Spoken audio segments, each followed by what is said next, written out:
It's a Barnstable duel out here at Lowell Park today as the Patriot Cup commences for the first time in the 2026 season. Welcome back to Lowell Park. Brooke Killgore alongside Carson Mercier. For the first time, these two teams take off. It's the Cotuit Kettleers and the Hyannis Harbor Hawks. First time this season. Of course, Carson, yesterday proved to be an absolute duel of the pitcher's mound, but also the offensive stretch.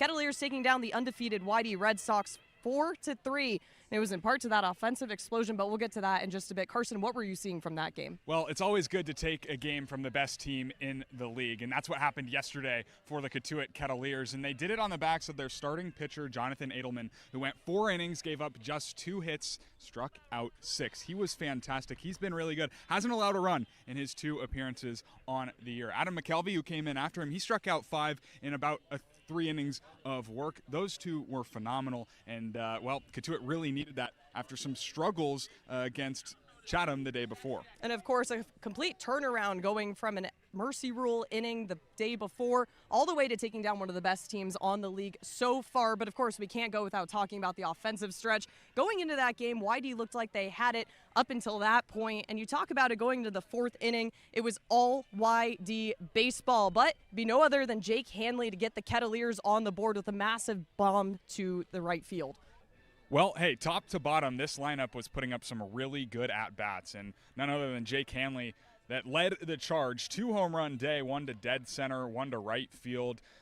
Absolute blast. But again, top to bottom, this lineup was fantastic. Only 7 strikeouts as a unit. The team had 9 hits, and the at-bats were had so much more quality than they had in the days previous in the loss to Chatham. This was a really good step forward for Cotuit, and you could see here Jake Hanley blasting his 2nd home run of the day to right field. Pretty much a no-doubt shot for him, and a really good win for Cotuit, taking down the `1 team on Cape Cod. And, of course, it goes without saying you give 2 home runs to first baseman Tage Davis. It translate over to the other first baseman and Jake Hanley. Of course, our own Liam Ervin is standing by with him to talk about what went well at the plate. First pitch moments away from Lowell Park, joined alongside utility man now, Jake Hanley, first baseman, outfielder. He'll be in left tonight. Jake, past 4 games felt like you hit a couple balls hard, but they were kind of finding fielders, and then yesterday left the yard twice. What was your approach like at the plate? Just don't change anything. You know, keep putting the ball in play and good things happen. So just taking that approach to every at-bat is really important, and, you know, not trying to do too much at the plate. And you followed a mercy rule loss with a win against an undefeated team. What did that mean to the team morale as the ball club progresses throughout this early season? I mean, it's baseball, and you kind of have to take it one day at a time. So keeping the mentality of just putting the past behind us and moving forward is really important. And I think getting a win like that off of a kind of a bounce-back day is really important for us. And, you know, just got to keep it going. You're proving you can play every position now. You've been at first yesterday, in left field tonight. How has that felt, jumping position to position? It's been good. I've been playing first. I haven't played anything but first in college, so it's nice to get out in the outfield a little bit back to when I was younger. And, you know, I think I'm pretty fast still, so it's good to be able to run around a little bit out there, but it's good to be able to be versatile. Thanks, Jake. Good luck to you. Appreciate it. Action getting set here at Lowell Park, of course, coming off 2 big and different games so far in this Kettleers campaign. Welcoming inside our broadcast booth here, Brooke Killgore alongside Liam Ervin and Carson Mercier. And guys, we've got a lot to cover. Of course, we talked a little bit about it in our pregame show just a couple moments ago there. But Liam, you had the chance to sit down with Jake Hanley. Talk a little bit about that versatility. He's been the Swiss Army knife so far, going from first base just yesterday and then all the way out to left field today. Just kind of what was he telling you? Yeah, it's been an identity that Coach Cooper has really implemented in the squad. A lot of guys out of position. You talk about Hunter Warren moving over to third base the other day. So being comfortable and improving on your summer ball season, playing some different positions. Jake Hanley's looked good in left so far and had a great day at the plate yesterday. He said that team morale is just so incredible right now, especially after the win yesterday on the road. And, of course, Carson, you talked a little bit about it in our pregame show. The pitching staff was absolutely necessary in terms of that success over YD yesterday. And on the mound today, Jackson Yarberry. Carson, what can you give us about him? Well, yesterday it was Jonathan Edelman setting the tone, and today it's going to be Jackson Yarberry trying to keep that streak going. He was really good in his first start of the summer on opening day, getting our second look on the year at the right-hander. 4 innings pitched. He struck out 5. He was really, really good in his first start.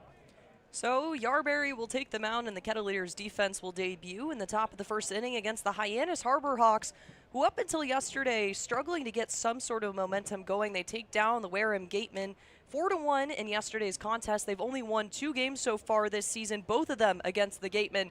They sit at 4th overall in the West Division.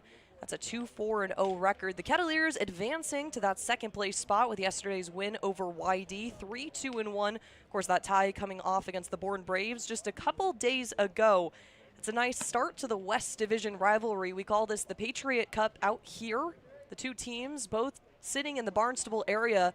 Hyannis about a 20-minute drive down west of Cotuit. So they take a little bit of a detour, but not too far on that bus ride, of course, all the way out here to Lowell Park.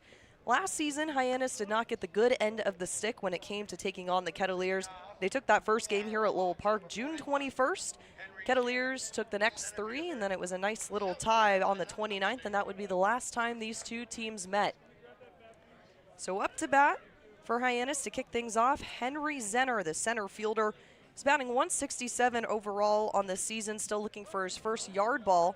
He will take on Jackson Yarberry on the mound. First pitch deal up high outside the zone. Of course, Yarberry in his last performance had a good outing against Wareham in that 5-0 win, the home opener.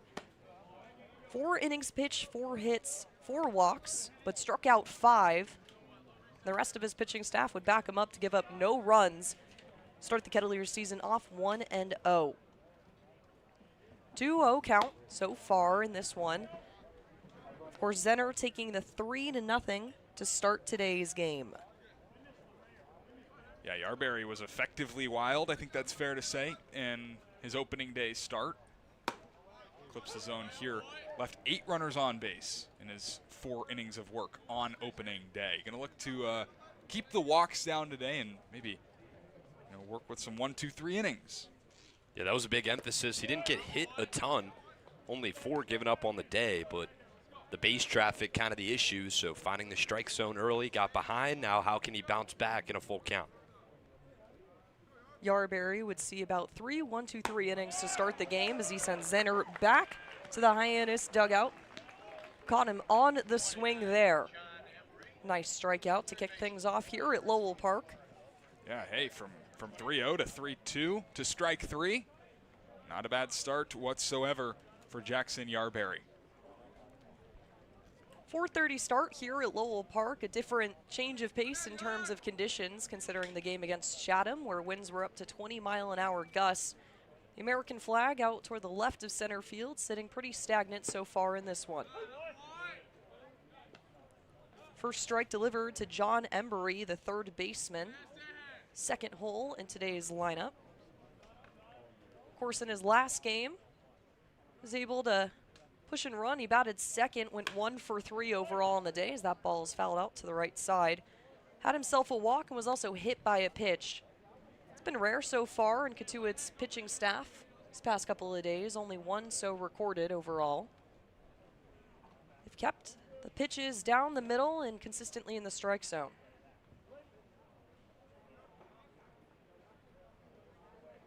Oh, 2 the count. Of course, the backstop for today's game is the double driver, Sojin O. Of course, he came into pinch hit, and his first at-bat of yesterday's game helped deliver the 2 winning runs, but Cotuit on top of YD 4-3. Yarberry kicks and delivers this one. Big swing coming out of Embry, holding on to that 1-2 count so far. Just got a piece of it. Loved what O had to say after the game, though. He's just such a humble guy, just emphasized having fun, staying where he was. Kind of felt like it was no big deal, and for the Kets faithful, that was the biggest win of the season up to this point. Swing out towards the right side. That'll go over the head of Hunter Warren. Embry getting himself to first base. Jace Lee tossing it back down the line as the ball makes it back into the glove of Yarberry. So a base hit to kick things off. Second line of this order. That'll bring up Caden Miller. John Embry, one of the hottest hitters on the Cape right now. A 6-game hitting streak. He's hitting all 6 that he's played. That's a really good swing in a two-strike count. Not trying to do too much. The all AAC first team digs this one up down the side. That'll bring out Ryan Taransky, who is playing first base today. It's the debut over on the right side. Of course, that spot belonged to Jake Hanley just yesterday, and then days before that, Tage Davis. There's been a lot of shifts in and around both the infield and outfield as guys both arrive and giving some guys the days off in different positions. 0-1 the count. Can I make a prediction here? Please do. Ryan Taransky goes deep today. He's your yard card. And I'll tell you why. Jake Hanley, 2 home runs yesterday as the first baseman. Is this going in a positional direction right now? Okay. Tage Davis had the first 2 homers. Now it's Taransky's turn. I will say 2 at-bats yesterday from Taransky. Looked really good. That was the most comfortable he's been in a Ketts uniform all year. I think I agree. Found his first hit of the season. Sometimes that's all it takes. You find a little single past the shortstop, and then, hey, maybe you go deep. Hey, I'm watching the replay. Stay tuned. 1-2 the count. Yarberry kicks this one down low, and he catches him swinging. Caden Miller will retire back to the dugout.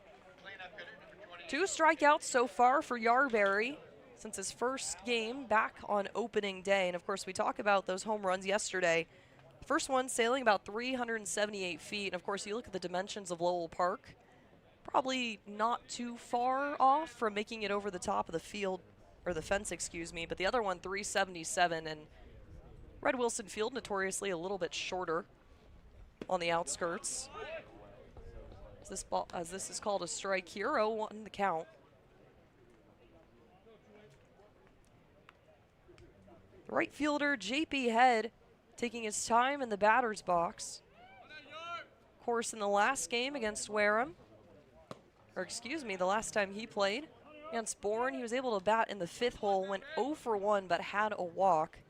He was also hit by a pitch, so seems to be kind of a consistent tale for Hyannis Harbor Hawk batters. Taking those on the outskirts off the body. 1-1 the count.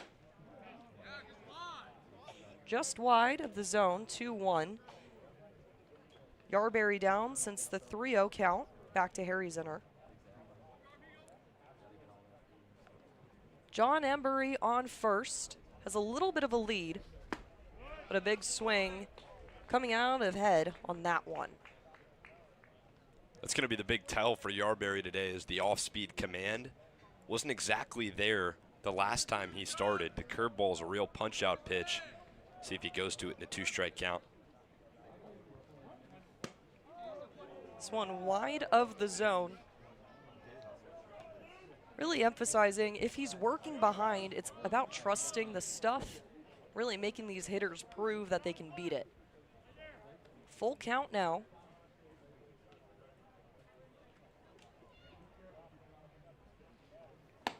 This one up high, and he will issue his first walk of today's game. That'll send Embury down to the second base side. You've got 2 runners on, 1 in scoring position. That brings up Trey Hossey. A whole lot of quality pitches from Yarberry, just missing by an inch or 2. Sometimes that's the difference. Already over 20 pitches in this first inning of work. He will face the lefty out of Ole Miss, who actually just recently announced that commitment. Spent his past couple of years at LA Tech, NCAA realmed. Finished this past season, 58 games, 76 hits. He was able to double on about 12 of those, finishing with a .329 batting average.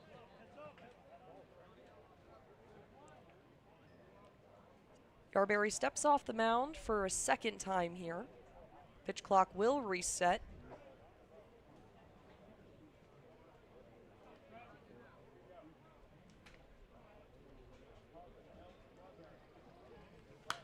This one flies foul, just to the left side over here, of course. Hossey batted 4th in Wareham's game just yesterday, went 1 for 3, but had the RBI double. He's also able to advance off a walk. So a little bit of commotion coming out of this 5th hole here as he swings down low. Call strike 2 on that. Yarberry ahead in the count. That looked like the changeup. That was nasty.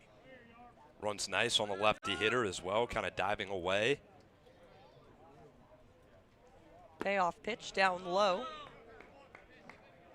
O stepping up to toss this one back over, a 1-2 count.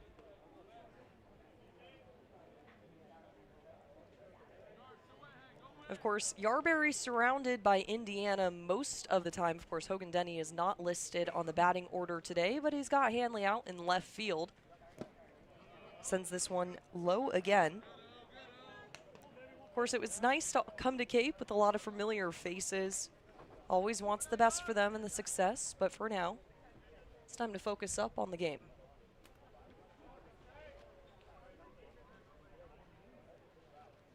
Kicks and dishes this one up high. Breaking ball with a good amount of movement, but not enough to get him out of the 3-2 count. Yeah, a lot of deep counts here. Every batter's gotten to 2 strikes. Maybe the third 3-ball count, though. Just 5 batters. 2 outs, the top of the first inning. Yarberry with a chance to send them back. Pop up high. O will look for it. Can't seem to find it as it goes off the top of the broadcast booth here. It's the first one we've had so far this season. You ready to make a play on that one, Carson? This dang roof, it's preventing me. You could climb out on it. It's got a little bit of a slant, but tall enough to hop on up there. Yarberry will try again. Runner goes on that side. Slanted all the way out towards the left. You've got Hanley running in, and he's able to make the catch to retire. 2 batters left on base. Cotuit Kettleers holding on strong as Jackson Yarberry heads back out to the dugout. We'll be back in just one moment. If you can dream it, if you can cruise in it, if you can summer in it, fish from it, or take it for a day at the beach, we can protect it. The Baldwin Group, protecting the possible. Cape Cod 5 is proud to be the official banking partner of the Cape Cod Baseball League. Cape Cod 5 offers a broad range of financial products and services tailored for every stage in your financial journey. Reach out to us. We're here to help. Reader's Hardwood Supply is a candy store for wood, whether you're a professional or an amateur. Reader's Hardwood Supply carries over 70 species of both domestic and imported lumber from around the world, displayed in over 300 self-serve bins for your selection. So for your next project, make it your masterpiece with stock from Reader's Hardwood Supply. The woods of the world are here at Reader's Hardwood Supply. If you're a Massachusetts resident and don't have a bachelor's, you could be attending 4Cs for free, all while preparing for careers that actually move you forward. Aviation maintenance, nursing, dental, funeral service, we've got it all. capecod.edu/free. Try it, then buy it. Rent a new cat for up to 90 days. Then apply 100% of the rental cost to the purchase and save. The Milton Cat Rent to Purchase offer. Try it, then buy it. Go to miltoncat.com/RPO. A half inning complete of the start of the 2026 Patriot Cup between the Cotuit Kettleers and the Hyannis Harbor Hawks. Redshirt freshman gets his start, and Kyle Olivo hasn't seen time since the second day of the regular season. 4 innings pitched, 2 hits, only 1 walk allowed, but 4 strikeouts. He was given the win in that game against Wareham to set up Hyannis' 2 wins overall, the only 2 they've had against Wareham. Of course, coming out of the Big Ten, he was an all-freshman. He led Iowa 67 strikeouts. That's about 11.7 Ks per 9 innings. So the long reliever getting adjusted to that starting role. We'll have to see how he can do against Kettleers' batting order, which comes the first 3. Jace Lee, the right fielder, will take the leadoff hole. Jake Hanley on deck, and then Hunter Warren, the second baseman. We'll have to take a look to see. Of course, Jace Lee did not play yesterday, but he'll get that leadoff role. And Carson, what are you seeing out of him? Well, we've seen him at the bottom of the lineup for the first early part of this season, getting to slide in at the top here today. A new opportunity for him. His at-bats have been really good as the rest of the lineup looks like this. Taransky, DiMaggio, and we've seen those 2 guys in the lineup together for the first time this year. J.J. Moran, Noah Coy, and Sturgis round out the lineup for the Kets. Should be a fun matchup. Kyle Olivo is a good one, another good starter against the Kets. Levo's first pitch grounded out towards the right side. It's Jordan Lodisi makes the play over to Caden Miller for the first out. That's something that we saw a lot of in the game against Chatham, is those first pitch swings. Jace Lee falling victim to it in that one, but YD, that was not the case. Very rarely did we see a Cotuit Kettleer take a swing on any of the balls down the middle side. And it seemed to work out in their favor, to say the least. Yeah, they really made pitchers work yesterday. Connor Hamilton, Danny Nelson, Brady Frederick, and Andrew Wright were all effective, but the at-bats were still really good for Cotuit. And one of those Kettleers to take full advantage of the opportunity yesterday. Jake Hanley in the box now, the lefty sending 2 yard, setting up the Kettleers to get themselves in good position. Of course, the Cats were held scoreless until the 4th inning, until Hanley was able to connect on that first one, sending it about 380 so feet.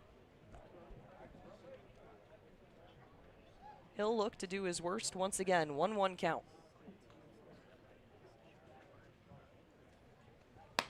This one's up high for Olivo.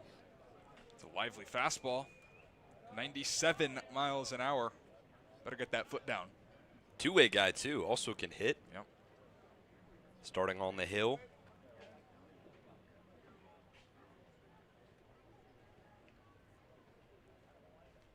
Olivo kicks and delivers this one just towards the left side of the zone, a bit wide.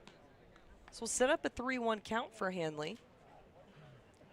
Of course, until yesterday's game, looking to really connect. Of course, we've seen a lot of the flyouts from him. Outside of the home runs, he's trying to make the most of his at-bats, and after Chatham, the Cats have really seemed to turn a corner on that regard. Yeah, Hanley was 2 for 12 going into yesterday. 3 of his 4 hits on the year are extra bases, too. Takes a swing down low on this one.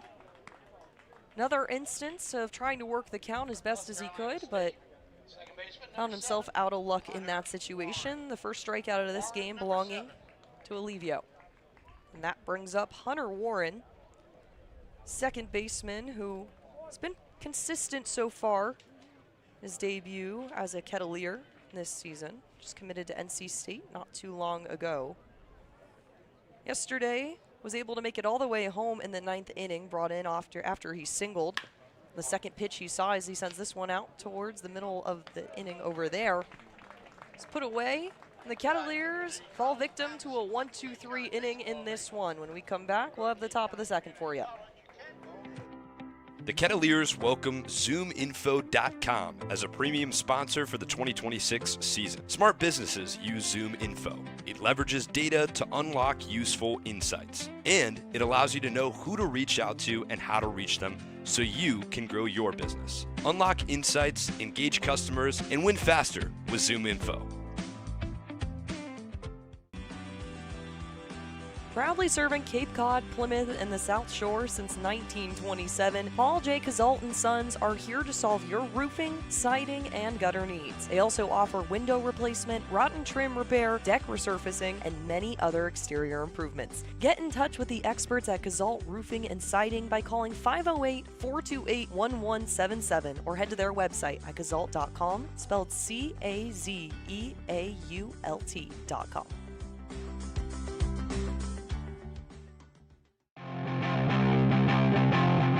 Hey Cats fans, this is outfielder Isaac Sturgis. You're listening to the Kettleers Baseball on Cape Cod League TV.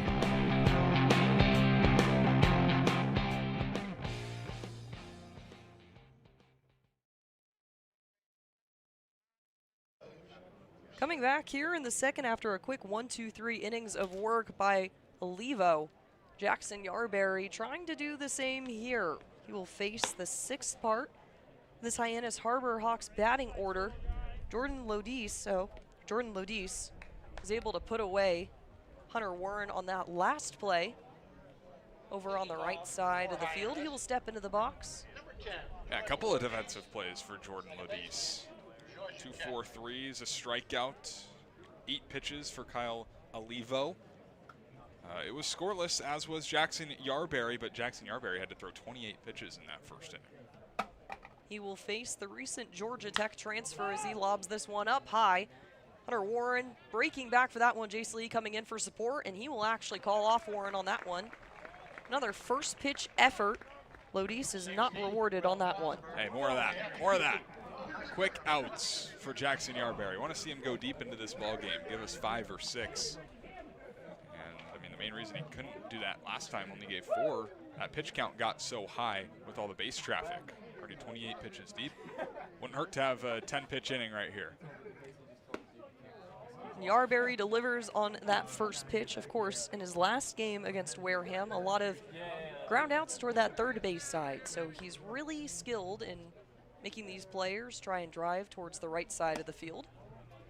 That ball comes in at 93 miles an hour, a 1-1 count here in the top of the second inning. The Cotuit Kettleers and the Hyannis Arbor Hawks still scoreless.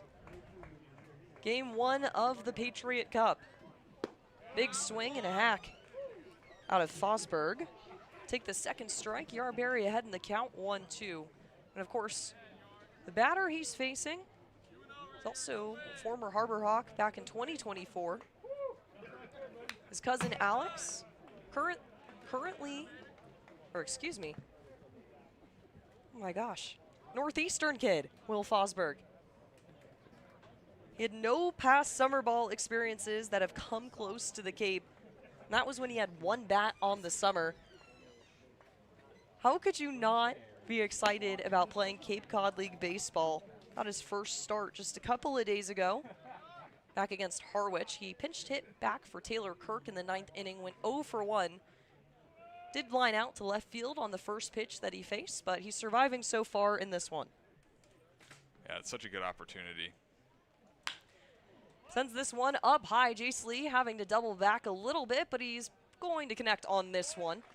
Retires his second batter of the inning, Jace Lee, out in right field. Hey, that might have been gone at Red Wilson Field, but not here at Lowell Park with just a nice breeze. Not a whole lot of wind like we've seen the last couple of games. Pretty good swing for Will Fosberg, just a little bit under it. F9 to start the second. And that'll bring up Jackson Miller. Just transferred to UCF recently, but spent this past season with Wake Forest as he takes a hack off that one. Of course, so far this past season, not too bad of an outing in the ACC. Had 102 out at bats, 31 hits, 7 doubles, 22 RBI, 9 walks to his 30 strikeouts. Yarberry with an opportunity here. Deals that one down low of the zone, a 1-1 count to start things off here for the left fielder. Spent the season before that at Ole Miss. Had only 5 games for the Rebels, went 1 for 1, 2 walks. Big hit towards the right side. Lee underneath that one as well. F9's down the board for Jace Lee as he's able to put away 3 Hyannis Harbor Hawks in this one. Jackson Yarberry with the 1-2-3 inning. We'll be back in just a moment with the bottom of the second. A Generac generator from Mercier delivers more than reliable backup power. It delivers peace of mind. Peace of mind that comes from knowing our expert technicians, knowledgeable staff, and emergency service team are here when you need us most. As one of New England's leading Generac generator dealers, RCA provides a 10-year warranty and regular maintenance services to ensure your home stays protected. RCA, powering your peace of mind. Try it, then buy it. Rent a new cat for up to 90 days. Then apply 100% of the rental cost to the purchase and save. The Milton Cat Rent to Purchase offer. Try it, then buy it. Go to miltoncat.com/RPO. Cape Cod 5 is proud to be the official banking partner of the Cape Cod Baseball League. Cape Cod 5 offers a broad range of financial products and services tailored for every stage in your financial journey. Reach out to us. We're here to help. If you're a Massachusetts resident and don't have a bachelor's, you could be attending 4Cs for free, all while preparing for careers that actually move you forward. Aviation maintenance, nursing, dental, funeral service, we've got it all. capecod.edu/free. Kyle Olivo in his second inning of work. Only 1 strikeout, but forced 2 groundouts in his last 1-2-3 inning stretch. Jackson Yarberry with the same result just moments ago, and of course the Harbor Hawk will go on to face the next 3 in this batting order. Ryan Taransky, the newly turned first baseman for today's game, Jesse DiMaggio, the designated hitter, and Sojano, the catcher for today's game. Of course, stepping into the batter's box will be Ryan Taransky, who, like we mentioned a little bit earlier before this game, had a really good outing yesterday. A lot of quality at-bats, something that the Kettleers really needing to capitalize on in today's game, and he will be the first baseman for today. Jake Hanley out to the left field side, and like Carson was mentioning with his little predictions and scheming over there, it's been a first baseman home run holiday for the past couple of games. Tage Davis with 2 on the season. Jake Hanley with 2 in just yesterday's game. So can Ryan Taransky turn the corner, make it 3 first basemen with all the Kettleers home runs? Yeah, no other position has hit a homer. Only 4 homers for the Kets early on in 2026. But Brooke, like you said, really good at bats from Taransky yesterday. Couple of walks, scored the winning run. Good stuff. On the Sojun O single in the 9th. Walked his way on. Real good stuff. Dish from this one. Taransky sitting 0-2 in the count. His first day as a first baseman. He got to speak to our own Liam Ervin just before today's game, and it's been really, Jake Hanley got to speak to Liam Ervin in today's game, but it's kind of that versatility theme that we've been seeing out of a lot of these guys, and Ryan Taransky being the case there. This pitch coming in just wide. Taransky has seen a couple of outings in the outfield realm. He's listed as both an infielder and an outfielder on the Cincinnati Bearcats page, where he spent this past season. .313 batting average, saw time in 52 games of play. This ball's up high. There's 34 RBI, 7 home runs, and he got to play alongside one of the Kettleers all-stars from last season in Jack Natilli, catcher who stole the show multiple times. I think he was sick of talking to me by the end of the season because of how many times we had to pull him. Fouled off the tip of his bat towards the left side. Of course, Ryan Taransky with a lot of great play throughout this past season. He had a grand slam against Utah Valley, hit a home run in that same series back on March 17th. He was actually able to bring in or send 1 yard alongside Jack Natilli in the NCAA opener versus Louisiana. Ooh. They'll call him out looking on that one. Ball just towards the left, upper left of the zone. Didn't look like he was going to take a swing on that. Yeah, Levo's mixing up speeds, mixing up locations. Went to the fastball a few times. The slider you saw right there, then the changeup mixed it in. Levo's going, he's throwing everything, the kitchen sink at these Kets so far. Oh. Big hack from Jesse DiMaggio, who played in yesterday's game. The starting nod is yesterday's backstop, and went 0 for 3 at the plate. Or excuse me, he was able to advance off an error on the third base side and stole his first base of the season. First base of his collegiate career. 98 games at Westmont without a stolen bag. Takes him, what, 4? 4 as a Cotuit Kettleer.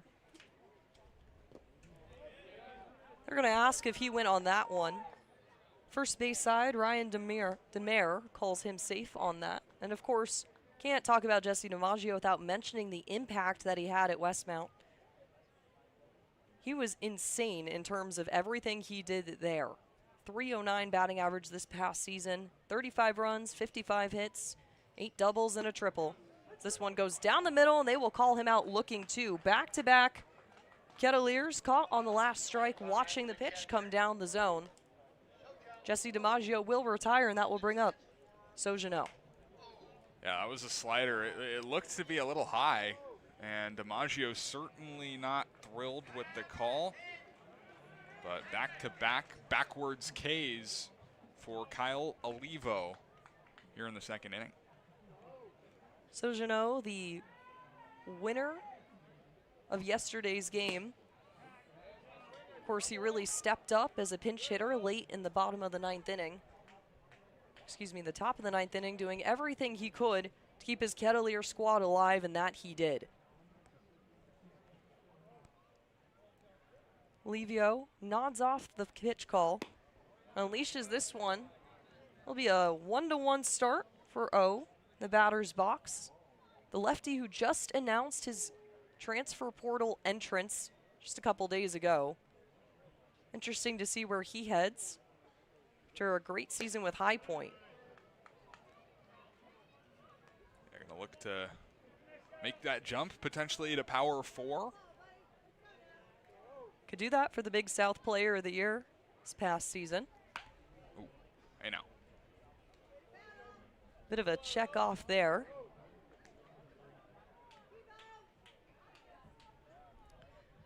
There's no doubt that O is capable of spoiling practically almost every pitch he faces. Growing up in Korea, they worked with wooden bats, so he's used to the technique and the skill to wield one in the box. But that will send him back to the Kettleers dugout. Kettleers also facing a 1-2-3 inning. O being the first Ket to swing on the third strike in this one.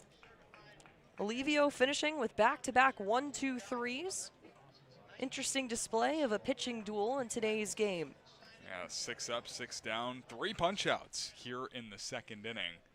That's some good stuff from Kyle Olivo, the redshirt freshman. Made the Kets look silly. And 6 in a row retired since he's come into this ballgame. Jackson Yarberry giving up just 1 hit earlier back in the first inning. John Embry being the only one to go forward. Of course, talk a little bit more about a fun instance on the Kettleers coaching staff. We send it down to our own Liam Ervin. Thanks, Carson and Brooke. Yeah, exactly right. The coaching staff has been a big emphasis in this early season for the Kets. What if I told you one of those guys was still playing collegiate baseball, though? That's Michael O'Brien, assistant coach. He's currently at Tufts University. And like many of the Kettleers on the Cape right now, O'Brien's staying sharp this summer with a familiar opponent for the Kets. He's playing for the Lexington Blue Sox. So on every off day, he heads his way through Boston traffic and starts for them. And guys, he's been great. 21 innings pitched, 11th best in the Inter-City League for ERA, 2.67. He's been fantastic so far. He's got a big coaching experience. As for his background, father Bill O'Brien coached for the Texans for a season, currently the Boston College Eagles head coach for football, and the lessons he's learned have been taken with him from college to the coaching career so far. He's learned so much in and out of baseball. Guys, game's on Monday. That's an off day for us. Maybe we have to head up there. I think that would be a fun little road trip. Of course, we might have to sacrifice some beach time, Carson. I don't know if you're willing to give that up. Hey, I would never complain with more baseball. Liam, great stuff. That's super awesome, keeping the dream alive. It's stuff that we saw just not too long ago. Of course, Mike O'Brien being on the Kettleers coaching staff for that first scrimmage of the season for the Kettleers, but always fun to go through a roster and see someone that you know and, oh my gosh, we know him. We can say that we know a Lexington Blue Sox celebrity. Yarberry back on the mound for his third inning of work. This ball's fouled off the tip. Taylor Kirk's bat. Of course, the shortstop in today's game, batting at the bottom of the order today. He's in the portal. Spent this past season with Fordham. 2026, 5 games played, 224 at-bats with 71 hits to his name. Found the extra base swing about 15 times this past year, 30 RBI. Sits 1-2 in the count. Of course, so far this season, he's seen consistent time. Didn't play in the game against Wareham yesterday, but against Brewster, he batted first, went 0 for 4. Had a strikeout in that one. Loops this one up high. Ryan Taransky going to put away his first batter at the first base side, and he is successful on that. A nice fly out to the third side. Hey, that's 5 in a row retired by Yarberry. Really nicely done after having to throw 28 pitches in the first inning, just 10 in the second, and a quick out with the number 9 man, Taylor Kirk. They go to the top with 1 out. Lets you be a little more free. Yarberry kicks and delivers this first pitch just wide of the zone to Zenner, who struck out in his first at-bat appearance today. Returning to the top of the order with the leadoff. Of course, he was second team All-Big South at USC Upstate this past season. He led in games played and games started. Had a team-high average of 233s. He grounds this one out to Hunter Warren. It bounces off the tip of his glove over there. Zenner safely at first. Of course, we've talked a little bit about it, the infield, kind of the conditions of the dirt and both the grass that have created a lot of those pop-up balls that have hopped over the gloves of several Kettleers and also opponents' gloves multiple times throughout this season. Yeah, Hunter Warren's been really good defensively. This is a rare defensive miscue for him. First error of the year in about 28 defensive innings. 29 defensive innings, so a rare one. John Embury facing once again the righty who was able to advance to first base and make it all the way to second in his last outing. Of course, we mentioned it, now on a 7-game hitting streak as of today with that clock out earlier. So far in the 2026 Cape Cod Baseball League season, sat at 4th coming into this game in average and OPS. Batting at about .444, of course that number will go up, thanks to that knock that he had just earlier. But at FGCU, he was the 2026 Atlantic Sun Conference Player of the Year. He led the A-Sun with 17 home runs so far. Good amount of foul balls as Yarberry's doing everything he can to keep the count moving. 1-2 so far in this one. He's got a runner on first base at the moment. Hey, yeah, foul balls can be so frustrating, especially after an error. Just want to get this guy out, but still way ahead right here is Jackson Yarberry. Looking to get one on the ground and trust your defense, because for the most part they've been really good all year long. Pitch delivers up high. Even out the count at 2. Sitting here at the top of the third, no score for the Kets or the Harbor Hawks. 1 out so far for Yarberry. Of course, had the 1-2-3 inning in the second. Had a little bit more to work with.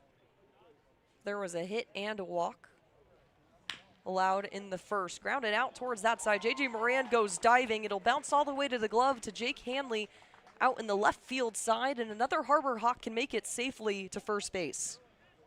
Well, that's baseball. A little CI single to left field in between the 5-6 hole. Good effort by J.J. Moran, but no chance for him. And what could have very easily been a double play ball is instead a base hit. And that's tough. Jackson Yarberry made his pitch, got the result he was looking for, and still Hyannis is on the board with a base knock. Harbor Hawks second of the day. Hyannis knocking on the door with 1 runner in scoring position, that belonging to Zenner. Yarberry will face Caden Miller, who struck out in his last at-bat. Having to step up and check to see. Ball bouncing outside of the pads. Yarberry tapping on his chest. Of course, it's going to be interesting to see J.J. Moran at the third base side, pulling off a little bit. You'll have to see if Zenner will try and make an attempt to steal right now. Of course, there's 1 out on the board. Got Embury at first, so this ball is grounded out to the left side. They'll try and run the double play, and they are successful. Yarberry escapes 2 runners on in a nice 3-4-3 play. The Kettleers doing everything they can to keep this score notched at 0. We'll see how they do as they enter the bottom of the third.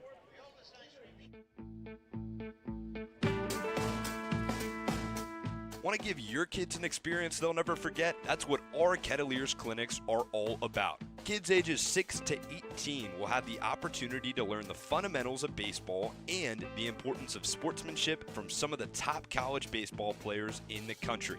Youth baseball clinics begin the week of June 22nd and end the week of July 20th, and sessions are held from 9 to 11:30 each day. The advanced baseball clinics run from July 27th to the 31st. Head to the Kettleers website for more information.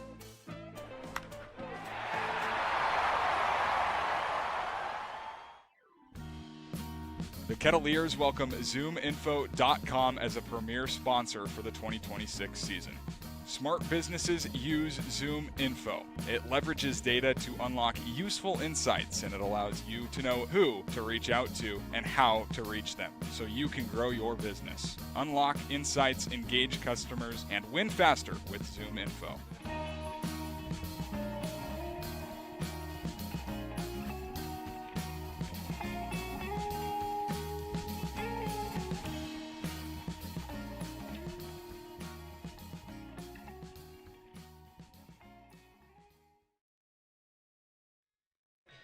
Bottom of the third inning here, and we'll take a quick look, see how that last at-bat went. Of course, Jackson Yarberry proving to be the stud out here, running a nice 3-6-1. Ryan Taransky takes that one just a couple feet back of the first base side. Noah Coy stepping up to get the out at second, tosses it back over to Jackson Yarberry for the third out of that inning. The Kettleers escape 2 runners on in that situation. Yarberry heading back to the dugout, and that brings out Kyle Olivo, who has had 2 1-2-3 innings to his name today. And he will face J.J. Moran, the third baseman out of Stanford. So far this season, a 176 average, has 1 RBI overall, but still looking for his first walk as a Kettleer. Olivo dishes this one down low in the zone. Moran up 1-0. Of course, it's a big play there. Jackson Yarberry with a lot of pressure on top of him. Sitting in the bottom of that second inning, there was a fielding error by Hunter Warren to allow the advance to second. Yarberry looking to get out of that stretch. Yeah, it was really nicely done. Got a ground ball, the pitch, maybe not the pitch, but the at-bat before that snuck through. 2 pitches before. Snuck through the 5-6 hole. Got another weak ground ball, and how about Ryan Taransky starting at first base, looking like a natural over there. Of course, that one coming in 94 off the hand of Olivo. 2-1 count for J.J. Moran as we sit. The bottom of the third inning here. Tied at 0 for both teams. Strike 2 on that one for J.J. Moran. Spent some time with this Kettleers lineup. Has gotten used to how things move along here. He played alongside former Kettleers Rentaro Sasaki, Luke Lavin, who's also former teammates with Joey Volchko before he hit the transfer portal last summer.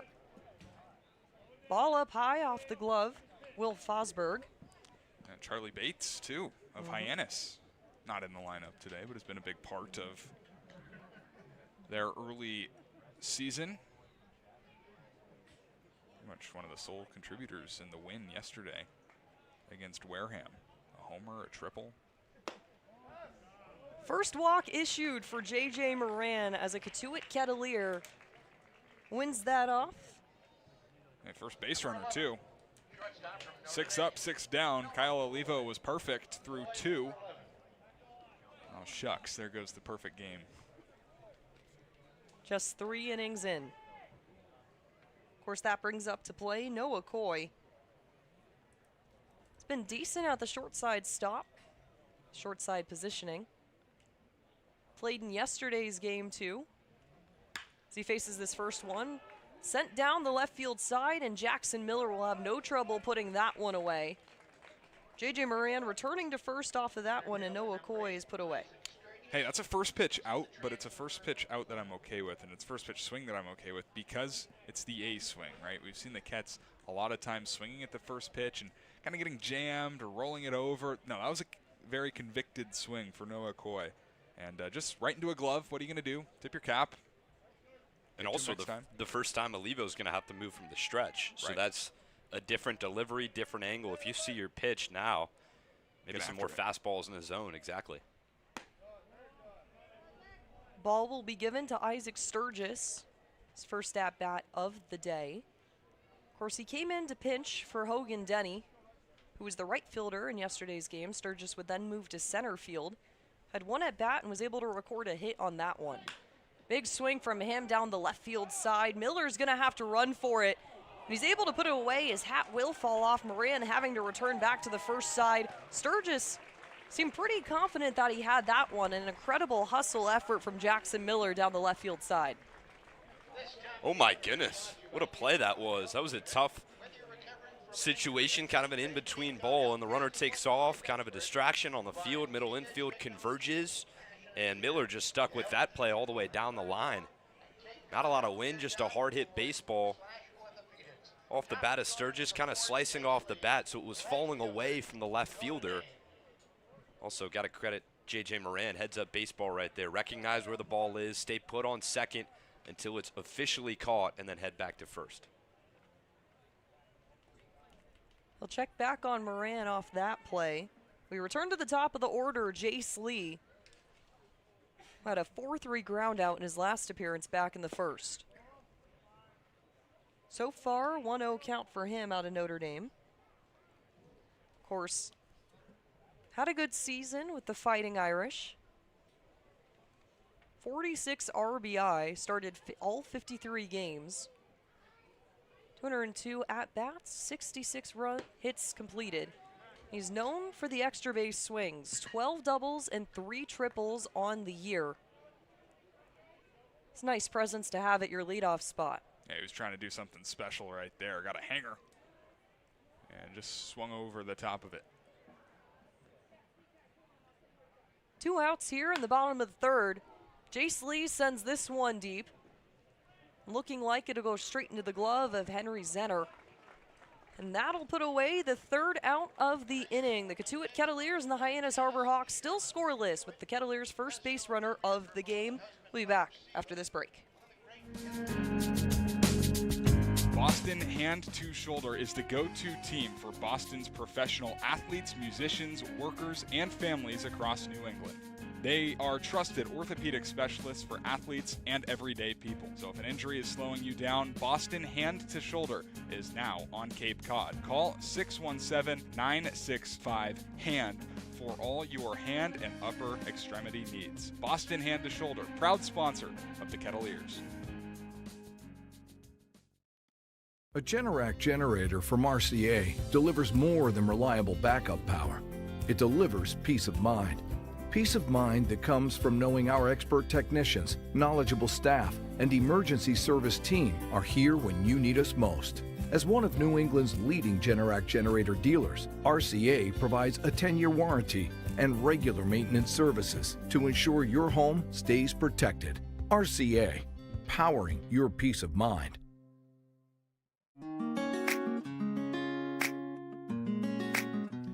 Kets fans, this is Landon Beaver, outfielder from UAB, and we're grateful for all your support this summer. Let's get back to the best ballpark on the Cape League TV.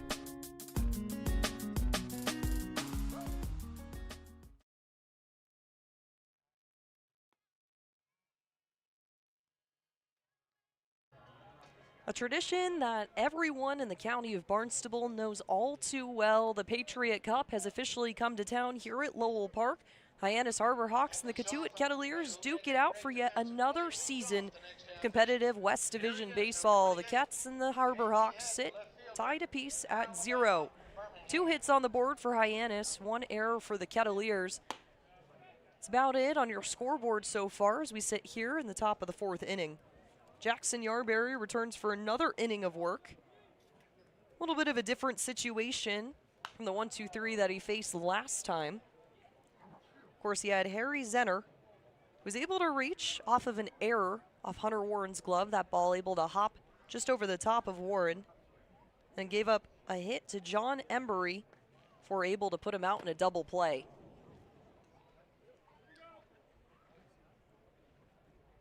JP Head in the box right now. 2-1 count so far. Of course, Jackson Yarberry taking a second before stepping back out onto the mound. Saw him play against Wareham. Of course, the 5 shutout innings. He did give up a hit in that run, but he was able to help keep the runs minimal. Big hack on that one for JP Head. Count is tied 2-2.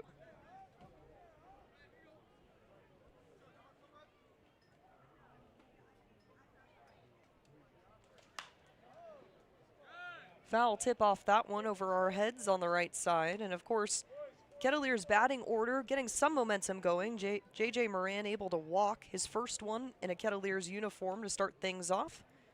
for a couple of flyouts from Noah Coy and Isaac Sturgis before the final one put away from Jace Lee on the center field area. Full count for Jackson Yarberry. It's his first since the first inning. Of course, he was able to escape that one with 2 runners on in that situation before throwing a 1-2-3. Big hack on the left side. J.J. Moran stepping up and making it on over to Taransky, and he does. Good read on the infield by Moran, able to step it up and pipe it on over to Taransky on the first base side. First runner is out. Pretty nice play. Deep in the hole there. And out number 1. There you go, JJ. Yeah. It's something he's been working on is that infield. Coach Cooper has recognized it, had a couple errors in the early season, but has been bouncing back. That was a solid play. Hey, and you know what? Before every single game at batting practice, he's at third base taking ground ball after ground ball. Something that he is consciously trying to get better at. Yarberry kicks and delivers this one down low. Of course, it's a bit of a transition. A lot of these guys have been playing since, or at least getting reps in since January. So a non-stop half year of action for a lot of them. Just getting used to the feel of things again, and you're playing in an all Batwood league. So moments where maybe it's the start of the season, just getting used to the rotation and guys coming in and out. New infields practically every day for J.J. Moran on the third base side. So, of course, always a positive play. 2 on the count for Trey Hossey. Flew out to the left side. Back in the first inning. Yarberry dishes this one up high. 3-1 the count. Of course, he's facing that lefty arm out of Ole Miss. Of course, he just transferred there not too long ago. LA Tech from the 2025 to 2026 season. This one down the middle called strike. Full count again for Yarberry. Have to see what kind of pitch he chooses to use here.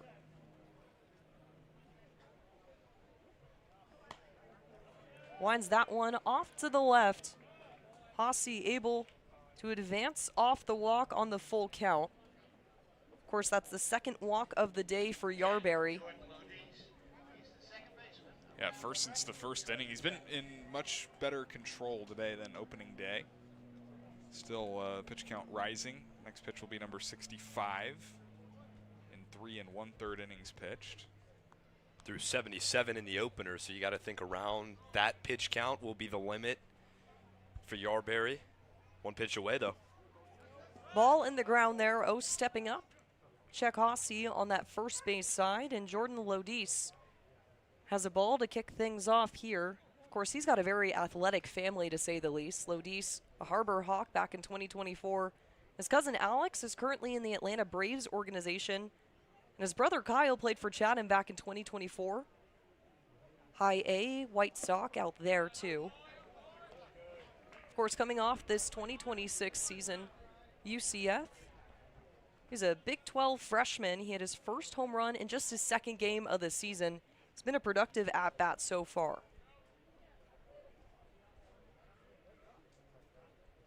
1-1 count. This one is deemed over to J.J. Moran. Checks the second base. Hunter Warren piping it over to Ryan Taransky, and they will say he got him.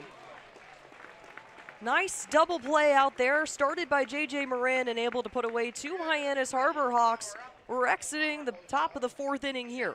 Kettleers baseball. Aubin Equipment has been providing service to commercial landscapers in the Cape Cod area for more than a decade. They're staffed with experts and professionals who will provide you with personal service for all your equipment needs.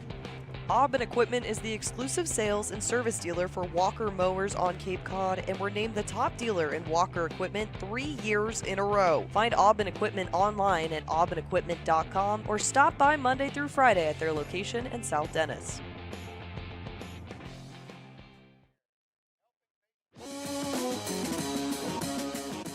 Cape and Coast Bank has been supporting Cape Cod families since 1921. Just like the Kettleers, they believe in teamwork, commitment, and community. Whether you're planning your next big move or need smart business advice, Cape and Coast Bank is there to help. Find out more by visiting capeandcoastbank.com or at their nearby location off Falmouth Road in Marston's Mills.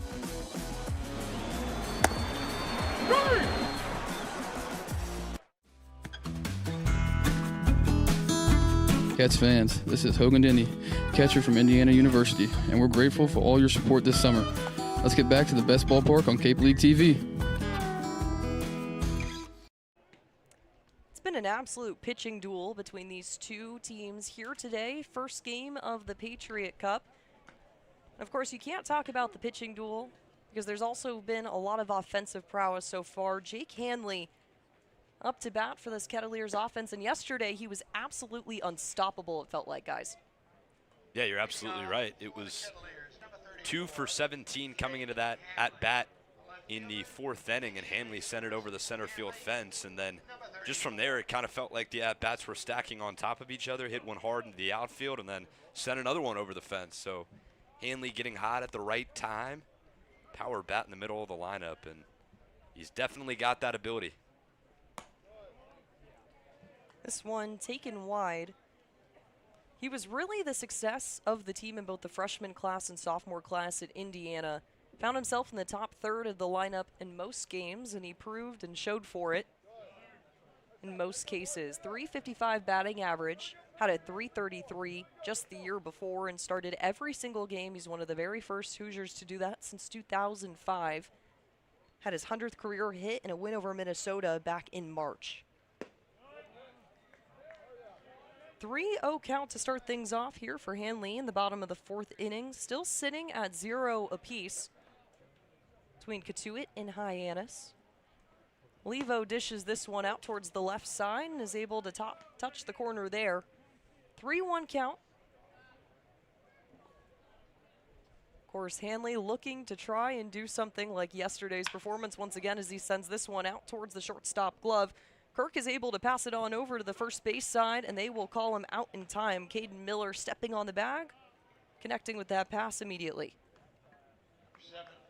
Well, Kyle Olivo hasn't thrown more than 15 pitches in an inning, and that was just the third 3-ball count that he has had to work with. He has been a man on a mission so far with 4 strikeouts. Able to get Hanley to ground out. Hunter Warren taking a big hack at that one, of course. He was just in that double play just moments ago.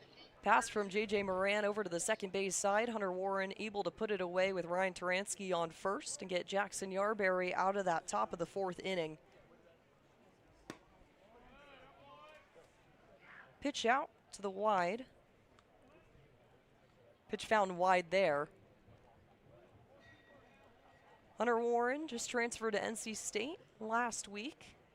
Spent a good amount of time transitioning in the infield this season for the Kettleers. Was at third base side. Chatham not too long ago took over that spot from J.J. Moran just for a little bit. Now the pieces have fallen back into place. Hunter Warren back at that second base area. Where's the redshirt sophomore? He's known for his excellent zone contact. Sitting at a 2-2 count now. But he has what's considered a really elite strikeout rate, 8.6% overall. He knows how to work the count. Still looking to get things done. This one bounces up right into the glove of Olivo, but they will call that a foul tip there. Yeah, anytime you're able to strike out less than 15% of the time, that's considered pretty good. Under 10, elite stuff. 267 on the season so far. 2 runs, 4 hits. Walk out to strike ratio 2-5. Big swing on this one, right? Olivo gonna step off the mound to try and take this one away. Caden Miller is there in time to put away Hunter Warren. 5 in a row retired after he opened the ball game, retiring 6 in a row. The walk by J.J. Moran, the lone base runner of this game for Cotuit. Ryan Taransky in his last at-bat struck out watching that pitch. Of course, that was a part of the 1-2-3 inning there back in the second. Looks to try and change that one up again. The pitch. Towards the top right of the zone there. 79-mile-an-hour changeup off the hand of Olivo. He'll start this one down. Taransky has the ability to put this ball in motion, looking for that second base hit of today's game. That didn't miss by much. That was a pretty good pitch.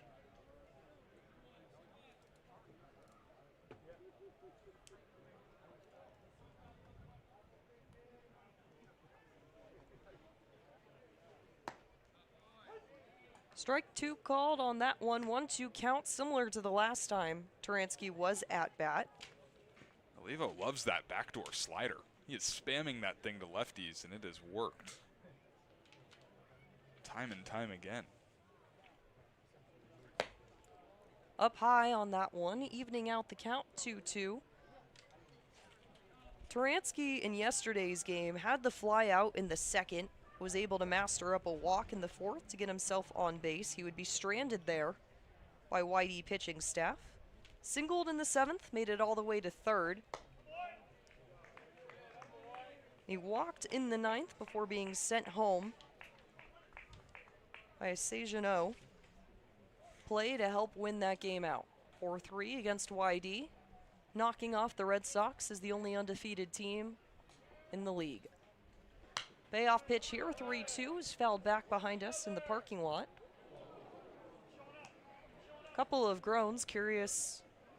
That sounded like it hit a windshield of some kind. That is a common occurrence here at Lowell Park.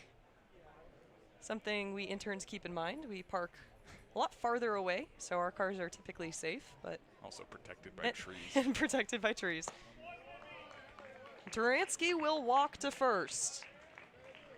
Take his time on that one. He's able to work the count in his favor for his fifth walk of the season as a Cotuit Kettleer. Hey, good for him. 3 walks in the last 2 games, starting to see the ball a little bit better. Struck out looking in the second, counters it with a walk here. Breaks the streak of 5 in a row, retired. Now it's time for a base hit. That in JJ's at-bats, the best of the day, definitely. Working the count, fouling a couple off, and then the backdoor slider misses for Olivo. The righty and Jesse DiMaggio will do his best to try and advance. Taransky on over to the second base side. Of course, yesterday was able to advance off a fielding error on that third base side of YD. And like Carson mentioned a little bit earlier, getting his first career stolen base is an exciting moment on our side of the field. For he was placed by Sejanot in that pinch hitting segment there for the last inning of work. 2-0 count here. In the bottom of the fourth inning, still scoreless at Lowell Park. Ketts looking for their first hit of today's game. Maggio feels like a good contender on that one.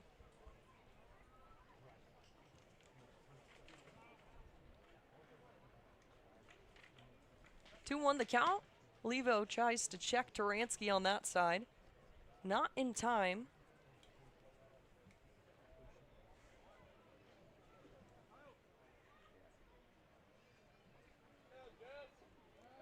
Another check again. Taransky will be safe for the second time.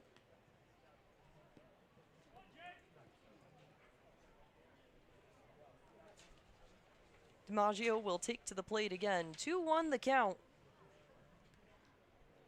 Awaiting the pitch here. He deals and pops this one up high. Might be an Olivo ball. He waves off the rest of his infield and puts away DiMaggio. And of course, that will conclude your fourth inning of play. Only one runner on for the Kettleers, able to advance off the walk. It's Taransky. Still scoreless here at Lowell Park as we get set for the fifth inning. If you can dream it, if you can cruise in it, if you can summer in it, fish from it, or take it for a day at the beach, we can protect it. The Baldwin Group. Protecting the possible. Cape Cod 5 is proud to be the official banking partner of the Cape Cod Baseball League. Cape Cod 5 offers a broad range of financial products and services tailored for every stage in your financial journey. Reach out to us. We're here to help. Reader's Hardwood Supply is a candy store for wood, whether you're a professional or an amateur. Reader's Hardwood Supply carries over 70 species of both domestic and imported lumber from around the world, displayed in over 300 self-serve bins for your selection. So for your next project, make it your masterpiece with stock from Reader's Hardwood Supply. The woods of the world are here at Reader's Hardwood Supply. If you're a Massachusetts resident and don't have a bachelor's, you could be attending 4Cs for free, all while preparing for careers that actually move you forward. Aviation maintenance, nursing, dental, funeral service, we've got it all. capecod.edu/free. Try it, then buy it. Rent a new cat for up to 90 days. Then apply 100% of the rental cost to the purchase and save. The Milton Cat Rent to Purchase offer. Try it, then buy it. Go to miltoncat.com/RPO. Well, there's no better view than the grandstands, the wooden ones here at Lowell Park, being filled to the absolute brim. Capacity of 2,500. Of course, everyone trying to fit in more than that. You take a look at the outfield fences. Right in front of the bullpen is where most of the action is happening. Dogs galore. Fans showing up for their Cotuit Kettleers as they search for another win in this very young 2026 season. Yarberry returns to the mound for his 5th inning of work today. Gets with the opportunity to produce another 1-2-3 inning. Of course, that hasn't happened since the second frame there. Yarberry with forces the big swinging strike. Top of Will Fosberg here in the top of the 5th.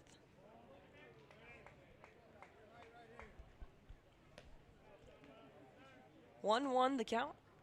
Kettleers 3-2-1, second in the CCBL West overall. Hyannis, that 4th slot.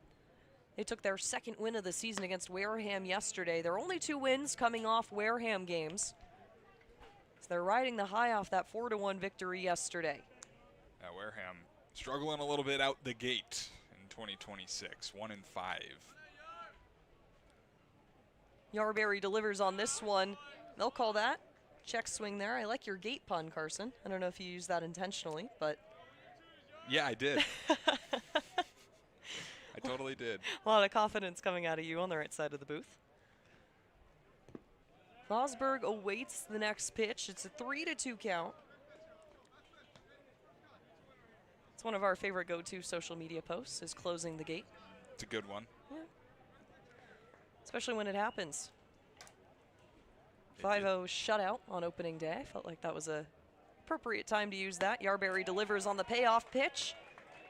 Fosberg is able to walk, putting the first runner on for this inning stretch. Top of the 5th here. Kettleers and Harbor Hawks still tied 0 apiece. It's been a low-hitting game, though. Yeah, only 2 hits, both for Hyannis. Only 2 base runners for Cotuit. And the pitch count really starting to rise now for Yarberry. Over 70. Expect him to throw around 80, 85 maybe. There's action for Cotuit in the bullpen. No one really throwing off the mound. It looks like Chase Vandermeed is getting hot. Tough to tell. My eyes aren't that great. Haven't seen him yet this summer, so it'd be a good educated guess. We'll take your educated guess for now as Yarberry checks back on Fosberg at first. Had 2 stolen bases in this past 2026 season, 7 in his NCAA career. So Yarberry smart to keep a bit of an eye on him. But Jackson Miller takes the swings here. Strike on the first pitch that he sees, the left fielder in today's game. Had that really big running, almost diving play on the Isaac Sturgis pop fly over to the left field side. Hat coming off and everything, but the athleticism proving strong there. Really nice way to respond to the walk. Bouncing out ahead, nothing in 2. Put him away, then get a ground ball and get out of this inning without having to face the top of the order for a 3rd time.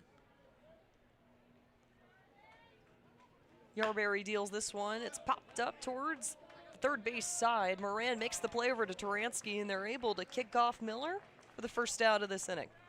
Hey, works as a bunt for Jackson Miller. And an 0-2 count. You really can't ask for that much more. Less than 2 outs, just trying to move that runner into scoring position. And that does just that. So nicely done. Job well done by both of these guys, Yarberry and Miller. Got to give some credit to J.J. Moran, too. The smart play. Could have tried to be the hero to turn a double play, but took the sure out at first base. Yarberry will kick and deliver to Taylor Kirk. The bottom of this batting order, currently in the portal after a season with Fordham. His last appearance grounded out to Taransky on that first base side. Saw about 4 pitches. That's been about it as he fouls this one off to the right side. 0-2 the count for Kirk. Of course, Kettleers today have seen 2 double plays, back-to-back innings. So chance for it here. Yarberry has been offensively prominent, a good chunk of those. Pitch up high to the right side. Taransky running practically all the way down to the right field side of things over there. It's in foul territory regardless of how it dropped. Taransky had the wheels running on that play, though. Yeah, he was burning, trying to get to that one. Almost had it, too. I don't think any first baseman on the Cape makes that play, though. Would have been spectacular. Instead, Yarberry will have to continue to work in an 0-2 count. First basemen of the Cotuit Kettleers have proved to be exceptional athletes. Tate Davis going to the splits for a lot of those double plays that we've seen here and there. Jake Hanley being able to hit dimes on either side of the plate. He was consistent in yesterday's groundouts. And Taransky practically already over the fence by the time that ball dropped. Still 0-2 count. Sitting here in this 5th inning stretch, top of the 5th. Yarberry with 1 out, but he's up in the count 0-2. They're going to call him out while looking. Taylor Kirk sent back to the dugout. He is 0 for 2 in today's game. 1 out left until we hit that mid-5th inning. That brings up the top of the order in Henry Zenner. That's a good pitch, top of the zone.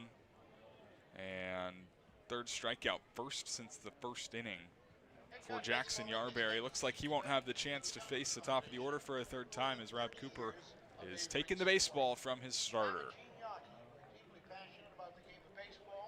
Yarberry in today's game has been what it felt like against Wareham on that opening day stretch. Phenomenal pitching. Of course, so far in today's game, 4.2 innings pitched, 2 hits given up, but no runs. He's walked 3 batters, but also struck out 3 of them as well. A 0 ERA on the day. He goes scoreless once again, just like he did against Wareham. This will bring out the new arm. And we'll be going to break really quick, but when we come back, we'll tell you everything you need to know about the new face on the mound. You're listening to the Kettleers Digital Network. The Kettleers welcome ZoomInfo.com as a premium sponsor for the 2026 season. Smart businesses use ZoomInfo. It leverages data to unlock useful insights, and it allows you to know who to reach out to and how to reach them so you can grow your business. Unlock insights, engage customers, and win faster with ZoomInfo. Proudly serving Cape Cod, Plymouth, and the South Shore since 1927, Paul J. Kazalt & Sons are here to solve your roofing, siding, and gutter needs. They also offer window replacement, rotten trim repair, deck resurfacing, and many other exterior improvements. Get in touch with the experts at Kazalt Roofing and Siding by calling 508-428-1177 or head to their website at kazalt.com, spelled C-A-Z-E-A. ULT.com.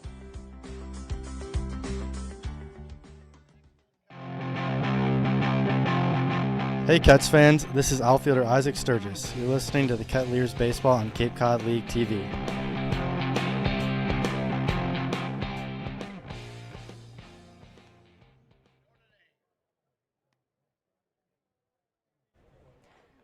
So Jackson Yarberry survives 4.2 innings, only giving up 2 hits, scoreless in the rest, walking 3 guys, but also being able to strike out 3 on his own time. Jackson Yarberry, phenomenal outing once again. Did the same thing just a couple days ago on opening day, and this welcomes the new arm to the mound, Chase Vandemeed. Right-handed pitcher out in Notre Dame. He's in the portal as of June 1st. And, you know, really impactful to that Notre Dame pitching staff. 8.37 ERA, had a 1-2 win-loss record. Did get the start once out of his 11 appearances. He's got 23 2/3 innings pitched, only giving up 30 hits, walking 10 guys, but striking out 31, Carson. Yeah, and he's got some funk. The submarine pitcher for the Cotuit Kettleers making his debut as a Ket after spending last summer with the Royal Oak Leprechauns. So Fighting Irish, a Leprechaun, and now a Kettleer for 2026. Getting put in a spot where he's got a runner in scoring position in the top of the order. So he wants to get back in the dugout without allowing that run and officially close the book on Jackson Yarberry. Can't get more Irish than that. Vandemeed on the mound for the first time this 2026 season in relief. He has 1 runner on second base. Top of the order pitch, strike down the middle. Comes off 91 miles an hour, and Carson is someone who does not frequent the submarine pitch like myself. What would you say is kind of the positive of attempting a swing like that? Well, it's just a different arm angle. It's tough, and you have this guy Vandemeed throwing 90 plus from this slot. You don't get that very often. You see guys in the major leagues, Tyler Rogers, those guys both low 3/4 or beyond, full submarine, and they're throwing mid-80s, and in Tyler Rogers' scenario, throwing upper 70s.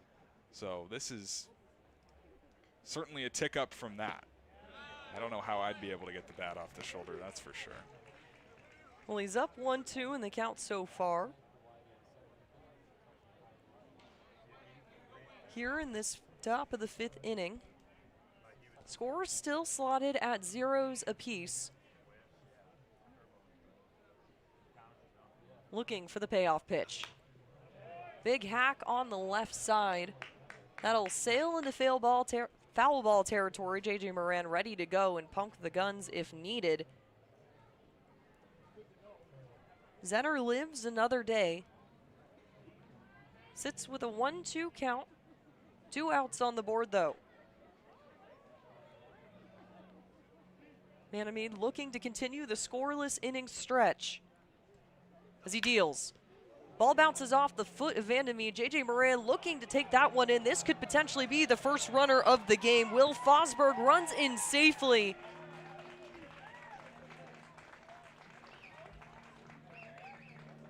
Scoreless inning is taken away. Ball bouncing off the cleat of Vandemeed in that stretch. J.J. Moran not able to get there in time to pick up the ball and turn it over, and they will award Zenner with a hit on that one. It's an interesting play, to say the least, Carson. Yeah, you see something new every single day on the baseball diamond. J.J. Moran trying to be a hero, it looked like, and keep that in front. He could have just pulled up and let it bounce, play behind it. The run was didn't need to score there. But it's an RBI for Zenner. Vandemeed unleashes this one down low. Of course, we'll take a quick look at how this play progressed once again. It's definitely a different situation, to say the least. We might wait until this last out. He's got Embry up in the plate now, the righty. 94 miles an hour. It's insane to see that, like you were mentioning. Really not used to the speed level of pitch there. We'll take a quick look at this play here. We got Zenner in the box.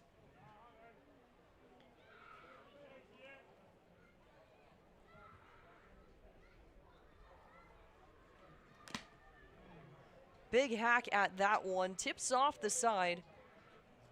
2-1 count, Vandermeed against Embry, who I was starting to say had the single back in the first, made it all the way to second in his trip there. He's also able to single in the third. So he's used to being in the box here at Lowell Park and advancing his way on over to first. Question is, can Vandermeed put him away this time? 2 outs here in the top of the 5th inning. The score now 1, Hyannis 0. It's been a change of pace just in the matter of pitches. Vandermeed deals. Oh, checking it down to second. Hunter Warren is there. They will call him safe at that second base slot. Zenner is able to steal, puts him in scoring position. This is not the top of the 5th inning we remember when Yarberry was relieved. No, and I mean, base runners have run wild on Cotuit this year. That's only the 5th stolen base for the Harbor Hawks in 2026. But that's on the scouting report for sure, as Kettleers have had trouble holding runners at bay. Fans can remember 5 stolen bases in 1 inning of play against the Harwich Mariners as this pitch, 93 miles an hour off the body of Embry. So he's able to make it to first base, not in his hitting style that maybe he was anticipating, but makes it there safely. Vandermeed with a tall task. He's got 2 runners on. And Kevin Curtin, the pitching coach, will take a second to talk with his pitcher. It's interesting to see kind of the sways that this team goes through here and there. Great couple of innings from Jackson Yarberry. Vandermeed, of course, in his first game as a Cotuit Kettleer, so maybe there are some nerves that he's dealing with or just getting adjusted to the dimensions and speed of swings here at Lowell Park. But this team has had some instances where there's been a couple of sways of momentum and the other team really does capitalize on that. Chatham, a good example. Harwich, also in that stretch too. Whitey, it wasn't as detrimental when the swings would come. Cotuit able to capitalize on that and take down the Red Sox in straight fashion, but even against Bourne too, you would see it. Good moments of hitting from guys like Brady Chrisman and Jace Lee, Isaac Sturgis, and the opponent just knows how to respond pretty quick to any sort of change.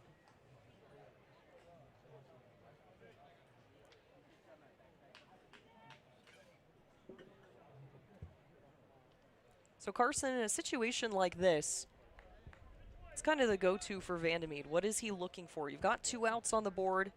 You don't have any strikes against a guy like Caden Miller. Yeah, you're just trying to get one over the plate for him. He's 0 for his last 12 after starting 3 for 11 on the Cape. Got to go right after him here. Got 2 outs in the inning. Strikeout would play, sure, but ball on the ground would as well. And Vandermeed from his low arm slot, certainly a guy that can get a grounder. 1-0 the count. Make that 1-1 for Caden Miller. He was a part of that double play, the 3-6-1 back in the 3rd inning, and struck out in the at-bat before it. He's got 2 runners on, 1 in scoring position. Zenner looking to try and take away third. Vandermeed delivers, sends this one up the slot past the glove of Hunter Warren. Zenner's getting the windmill to run home, and he does. 2-0 the score. Here in the top of the 5th inning, the Hyannis Harbor Hawks drawing blood early in this 5th inning. Of course, Embry advancing to that second base side. 3 straight have reached since Chase Vandermeed has entered the ball game.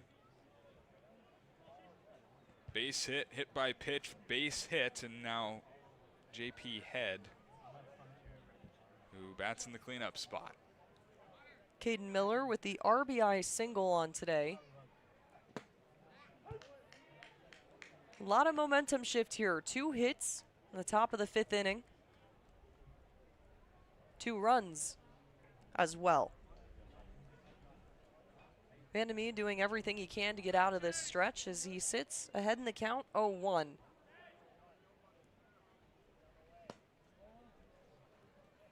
Down low in the zone. 77-mile-an-hour changeup, which of course, you were mentioning it a little bit earlier. The typical speed we see with a submarine is anywhere in the mid to high 70s and brushing into the 80s occasionally, but a changeup sitting at 77. That must be a good feeling for Vandermeer. 2-1 the count.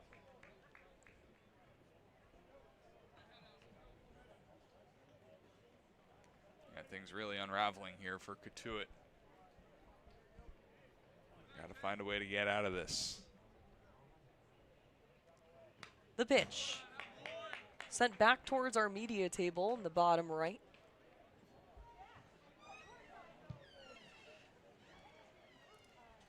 Deuces are loose here at Lowell Park. 2 balls, 2 strikes, and 2 outs.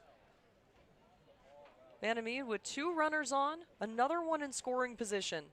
Came into this game with just 1 runner on second. Now he has to fight with 2 more on base. I think that could have been called a strike, but Seojun Oh was going to set up more middle.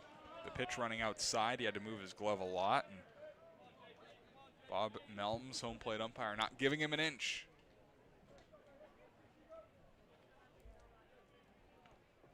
JP heads so far this season with 3 RBI. Runners go on the corners. It'll be a walk issued, and the bases are suddenly loaded here at Lowell Park. Orange jerseys dancing closely and dangerously to that home plate. Third free pass of the frame by Cotuit pitching. The first one was by Jackson Yarberry, who started this inning. Hit by pitch and a walk by Vandermeer.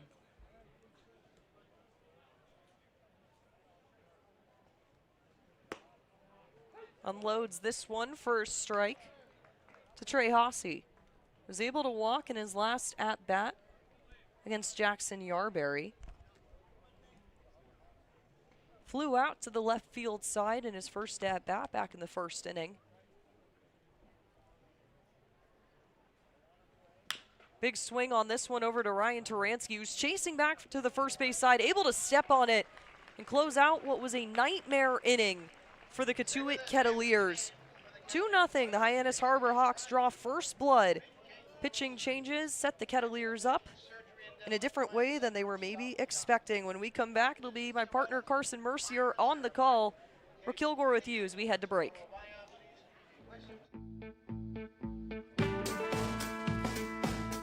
Want to give your kids an experience they'll never forget? That's what our Kettleers clinics are all about. Kids ages 6 to 18 will have the opportunity to learn the fundamentals of baseball and the importance of sportsmanship from some of the top college baseball players in the country. Youth baseball clinics begin the week of June 22nd and end the week of July 20th, and sessions are held from 9 to 11:30 each day. The advanced baseball clinics run from July 27th to the 31st. Head to the Kettleers website for more information.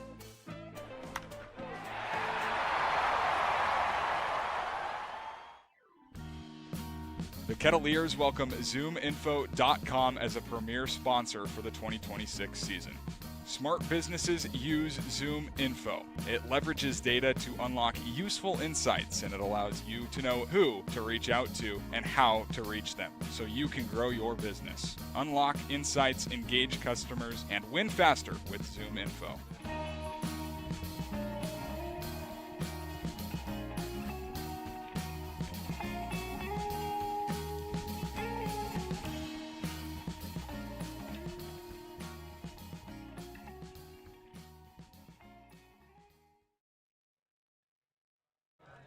Last of the fifth at Lowell Park, and a new pitcher takes the hill for the Hyannis Harbor Hawks. It's the lefty Van Froling out of UC Santa Barbara in relief for Kyle Olivo, who was fantastic. Olivo, his final line, 4 scoreless innings without allowing a base hit and punching out 4 batters, walking 2. He departs, hands the ball off to the Gaucho who had a really good year in the Big West, a 5.79 ERA, a 2.3 win-loss, and 23 innings pitched as a sophomore, struck out 28 batters. They'll have Seojun Oh, J.J. Moran, and Noah Coy as the Cotuit Kettleers come to bat here, trying to, well, for starters, get on the board with a base hit. Brooke, that's been a struggle for the Kets today. Well, yeah, you take a look at some of the scoring so far overall, and it's been Hyannis ball since last inning, but J.J. Moran was the first walk in today's game. He was able to do that in the third. It's been a couple of 1-2-3s, and then after his walk, and you saw Ryan Taransky also walk, but yeah, no hits on the board for the Kets. We've seen a lot better at-bat performances, guys really taking their time and being cautious with what kind of swings they'll be facing, but not a lot more action and a couple of flyouts here and there. First pitch strike to Seojun Oh, who was 0 for 1 off the starter Kyle Olivo with a strikeout. That came back in the second inning. Lefty Van Froling steps off the back of the mound, and he's going to call his catcher Will Fosberg up. They're going to have a conversation. Van Froling pitched some meaningful innings in the regional against Texas, but UC Santa Barbara failing to get out of that regional. Still a good amount of experience for a kid who will certainly have a bigger role next year. Here's a cutter that misses outside to the lefty. 1-1. Starters have been really good against Cotuit these last 3 games. It's the 1-1.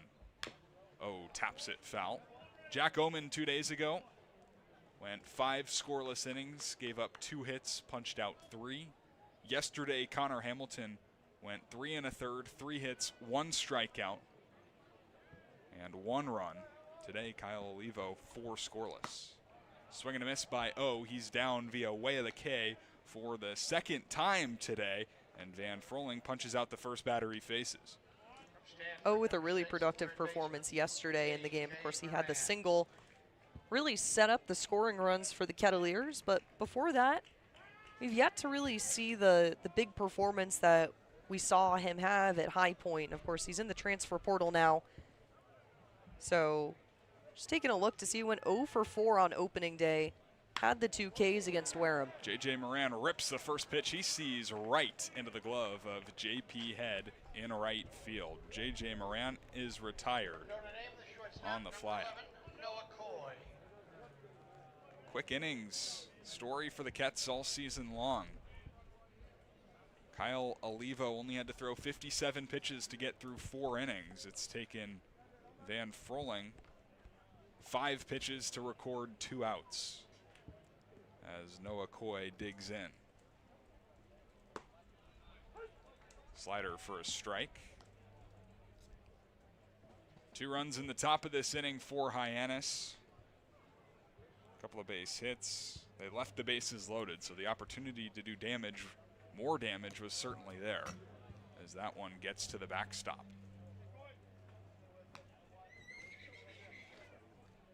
Jackson Yarberry, the starter for Cotuit, his book is closed, 4 2/3, just 2 hits, 1 run, 3 walks, 3 Ks, 81 pitches.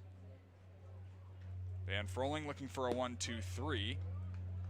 He misses low. The count, 2 balls and a strike on the number 8 hitter and shortstop Noah Coy, who led off yesterday for the Kets, was 0 for 5. 0 for 1 so far in today's action. 2-1. Sliced foul.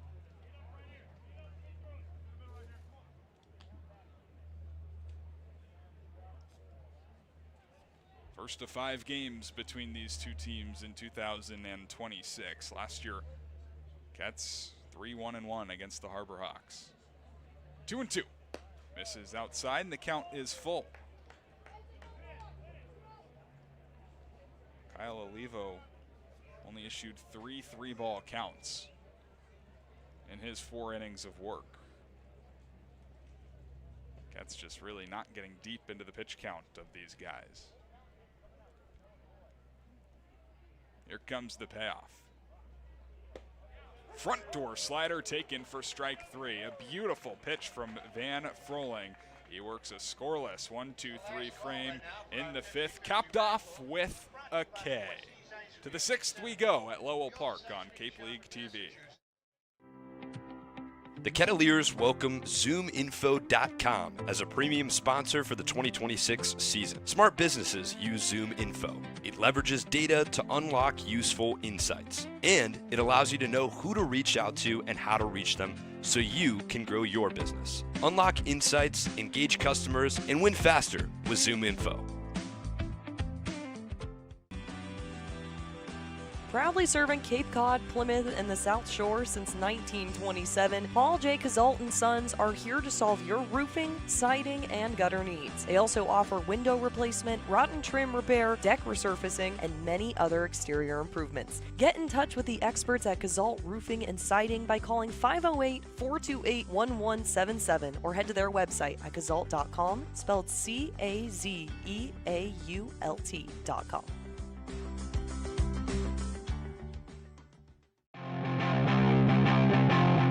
Hey Cats fans, this is outfielder Isaac Sturgis. You're listening to the Kettleers Baseball on Cape Cod League TV.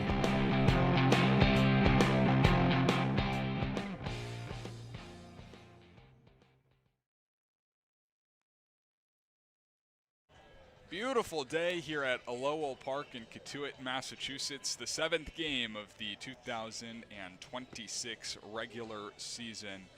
Cotuit Kettleers and Hyannis Harbor Hawks for the first time of the year, the Patriot Cup, they call it, here in Barnstable County. Top of the sixth inning, Jordan Lodis, Will Fulsberg, and Jackson Miller to face Chase Vandermeed. First in relief for Rob Cooper and the Kets. First time we've seen Vandermeed on the summer. Was tasked with the final out of the fifth inning. Took him 21 pitches to get it, and he didn't get it until he allowed a couple of runs on a couple of walks. Looking for a little bit more luck here against the bottom part of this order in the sixth inning. Lodis stands in 0 for 2 today. First pitch to him is right down Broadway for a strike. The 6 through 9 spots in this order coming into today. On the year, 5 for 42. That's a batting average of 119. Don't have a hit today, but guy on deck, Will Fulsberg, drew a walk and scored a run in that second inning as the next one misses high to Lodis. 1-1 the count. Got to take advantage of this part of the order, Brooke. Yeah, it'll be interesting to see what kind of pitching changes might be made in terms of the approach that Vandermeed takes. We've seen him in the upper 90s so far.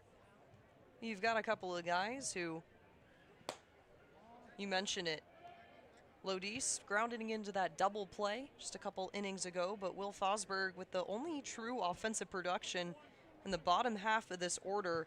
After that, it just really takes up on the top. So you need to get this 1-2-3 inning out quick as fast as you possibly can. Hopes you can turn the momentum a little bit here. Fouled back to the screen. The count will even 2-2. Lodis 1 for 9 to start his 2026 summer. Recently transferred to Georgia Tech after his freshman year at UCF, in which he played 55 games, hit 5 homers, had 29 runs batted in, a 738 OPS, and a 243 batting average. 2-2, swing and a miss, strike 3. Chase Vandermeed picks up his first K in a Kettleers uniform, and it's out number 1 in the sixth. He's definitely been abusing that kind of system that he throws. We mentioned it, the submarine pitch is deadly if you're not used to playing against it. One of the rarer types of pitching forms that you see throughout the year. 31 strikes in this past season with Notre Dame. He's not someone you want to mess with. Brings up the catcher, Will Fosberg.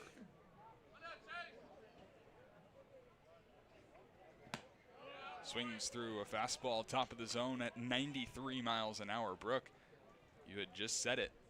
That fastball in the mid-90s. Got to be incredibly tough for these hitters to pick up on from that weird arm angle.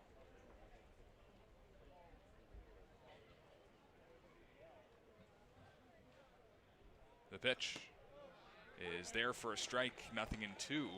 And in fact, I'm not even sure how you're able to get that much velocity from that arm angle if you're Chase Vandermeed. Yeah, your guess is as good as mine. I'm guessing a lot of milk growing up. It's interesting, too. You take a look at where these strikes are hitting, and they're in the upper left corner of the zone most times. Tried to change up that time.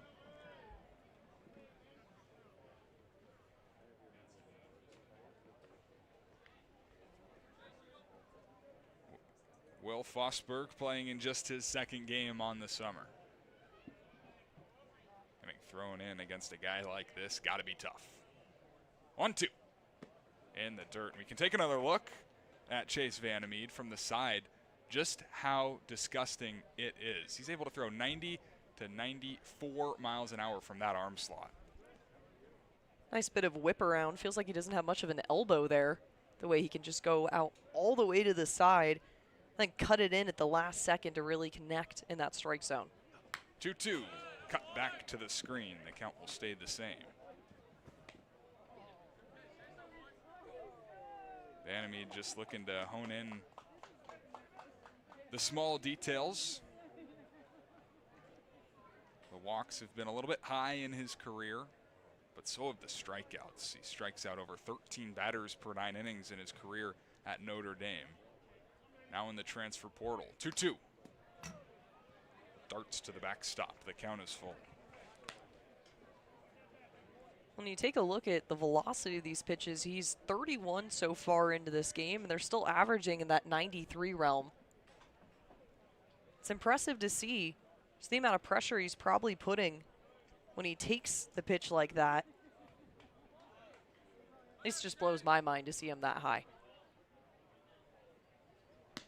3-2 pitch misses high and tight for ball 4.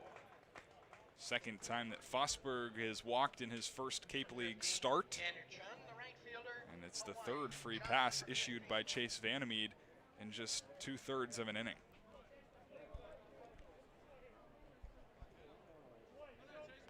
Brings up the left fielder, Jackson Miller. And pardon, pinch hitter here.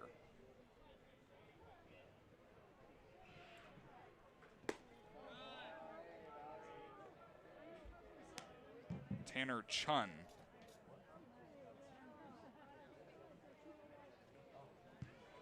The junior out of Tulane. This last spring transferred to Hawaii and takes outside for ball 1. Runner goes from first, pitches a ball, throw is off the runner. Trying to steal second, Will Fosberg. He'll do it successfully. And the stolen base woes continue for Cotuit Kettleers.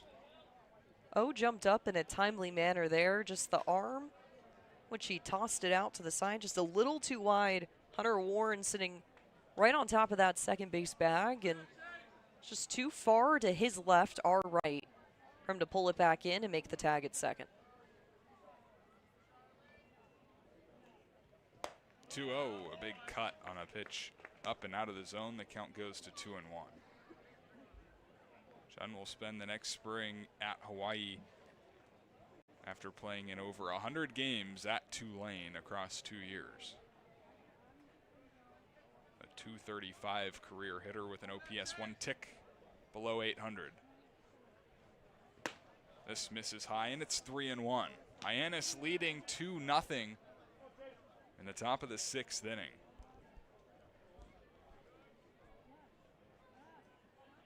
Cotuit still without a base hit. Hyannis continuing to put pressure.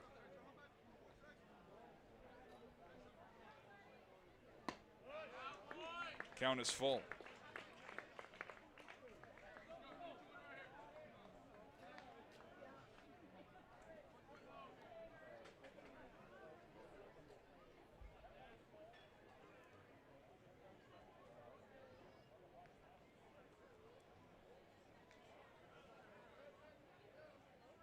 Here's the payoff. Swing and a miss. Strike 3. Blows 92 past Chun. Second strikeout of the inning for Chase Vandermeed. It's an impressive deal there. We saw him with the 3-2 count. Issued a walk against JP Head in the last inning. Able to pull this one together and catches him swinging on that corner over there. They're going to have that third strike called in the top left of the corner, just sitting perfectly in that quadrant. It's an impressive display of performance, especially under pressure with the runner on second. Here's Taylor Kirk swinging at the first pitch and a spinner back to the mound off of Vandermeer, able to recover and retire Kirk by about half a step. A one-out walk for Will Fosberg. He works himself to scoring position, but a nice job by Chase Vandermeer to escape the sixth unscathed. A couple of Ks as well. We've played 5.5 at Lowell Park. Cotuit looking for its first hit when we come back on Cape League TV. A Generac generator from Mercier delivers more than reliable backup power. It delivers peace of mind. Peace of mind that comes from knowing our expert technicians, knowledgeable staff, and emergency service team are here when you need us most. As one of New England's leading Generac generator dealers, RCA provides a 10-year warranty and regular maintenance services to ensure your home stays protected. RCA, powering your peace of mind. Try it, then buy it. Rent a new cat for up to 90 days. Then apply 100% of the rental cost to the purchase and save. The Milton Cat Rent to Purchase offer. Try it, then buy it. Go to miltoncat.com/RPO. Cape Cod 5 is proud to be the official banking partner of the Cape Cod Baseball League. Cape Cod 5 offers a broad range of financial products and services tailored for every stage in your financial journey. Reach out to us. We're here to help. If you're a Massachusetts resident and don't have a bachelor's, you could be attending 4Cs for free, all while preparing for careers that actually move you forward. Aviation maintenance, nursing, dental, funeral service, we've got it all. capecod.edu/free. Still without a base hit, the Cotuit Kettleers sending 9-1 and 2 to the dish. And the last of the sixth inning with Van Froling still on the hill for Hyannis. 2-0 Hyannis leading here in the sixth inning. Been a pretty good ball game thus far. 4 hits for the Harbor Hawks, no errors. 1 error for Cotuit. Did not come back to bite them at all. The pitching has been really stellar today, hasn't it, Brooke? Well, on both sides of the ball, too. You talk about Olivo with the 4 innings pitched scoreless, only gave up 2 walks, but had the 4 strikeouts. Jackson Yarberry, 4 2/3 innings pitched, 2 hits. He was given the run that would come in after he was relieved. He was credited. The guy on second finished with a 1.40 ERA. And of course, phenomenal performance on both ends. And we saw the same thing yesterday with Jonathan Edelman coming up and striking out 6. Kelvey with the 5 right after. So it's been a good start so far these past couple of days. You just got to keep it going, get your offense generating something too. Isaac Sturgis down in the count, 0-2. Just his second plate appearance of the afternoon. You could say he was robbed by the left fielder Jackson Miller in the third inning. A slicing line drive into the left field corner, but Miller made a really nice play on it. In fair territory, 0-2 pitch, runs inside and hits Sturgis right on the back. So a free pass will bring up Jace Lee in top of the order. Didn't feel like it was a complete turn for Van Froling. The way he released it, it didn't seem like it was intentionally going all the way towards the zone, so wondering if that slipped out of his hand a little bit. Sturgis able to advance, though. We've got our third guy to first on that side, but yet without a hit for the Kettleers. Yeah, only the third base runner for the Cats as Jace Lee climbs in. Take one outside. After a great year at Notre Dame, trying to get it going on the Cape. 1 for 12 to start the summer, including an 0 for 2 day today.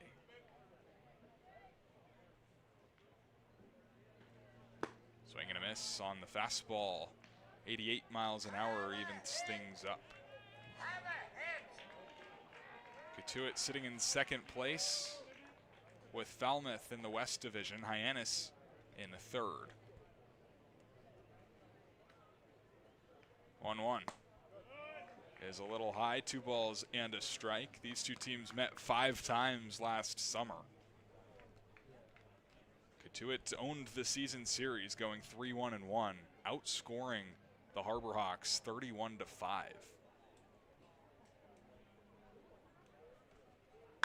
Lee rips this down the left field line. It's hooking foul. Home plate umpire Bob Melms is out there in between third and home with his hands up.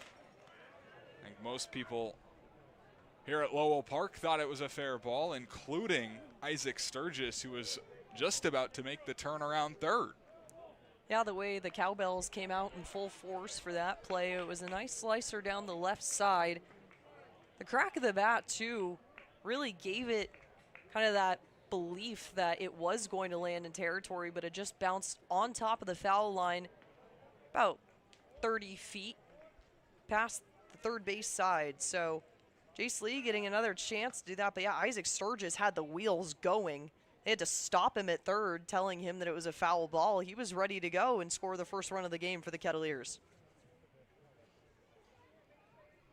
So instead of a run-scoring double, a 2-ball, 2-strike count.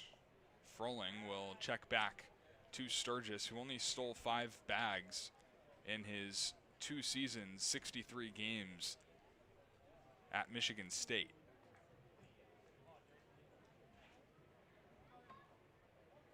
Hasn't stolen a bag on the Cape yet. 2-2, Froling to the plate. Lee with a big cut. To no avail. Aggressive swings are something that we've seen from Jace Lee as he tries to get it going. Seen him do a lot of hitting from the bottom part of the lineup. Today towards the top, at the top in fact. 2-2 once more from the southpaw. It runs outside. It was the changeup, and the count is full on the leadoff hitter for the Kettleers, Jace Lee.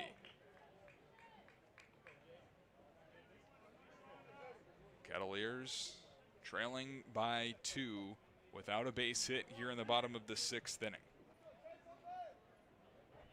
Sturgis takes his strides. The 3-2 pitch is shot in the air, foul. Kind of one of those situations where you wonder if Coach Coop will give Lee the kind of green light in this situation to take a hack.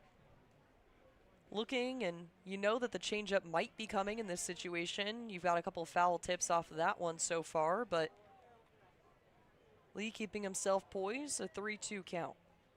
A good battle will continue, but Froling will step off the back of the mound with the pitch clock starting to expire.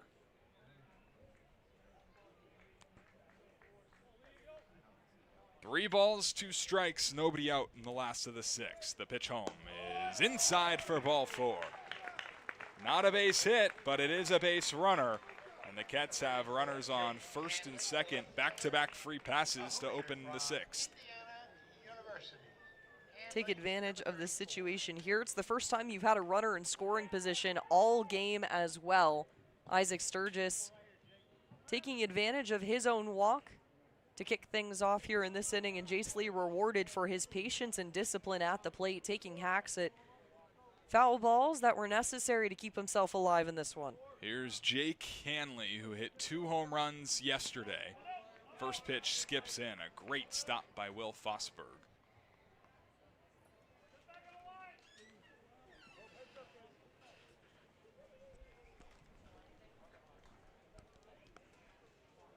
Tying run on first base with nobody out. And Hanley, who's 0 for 2, both at bats coming off the starter, Kyle Olivo.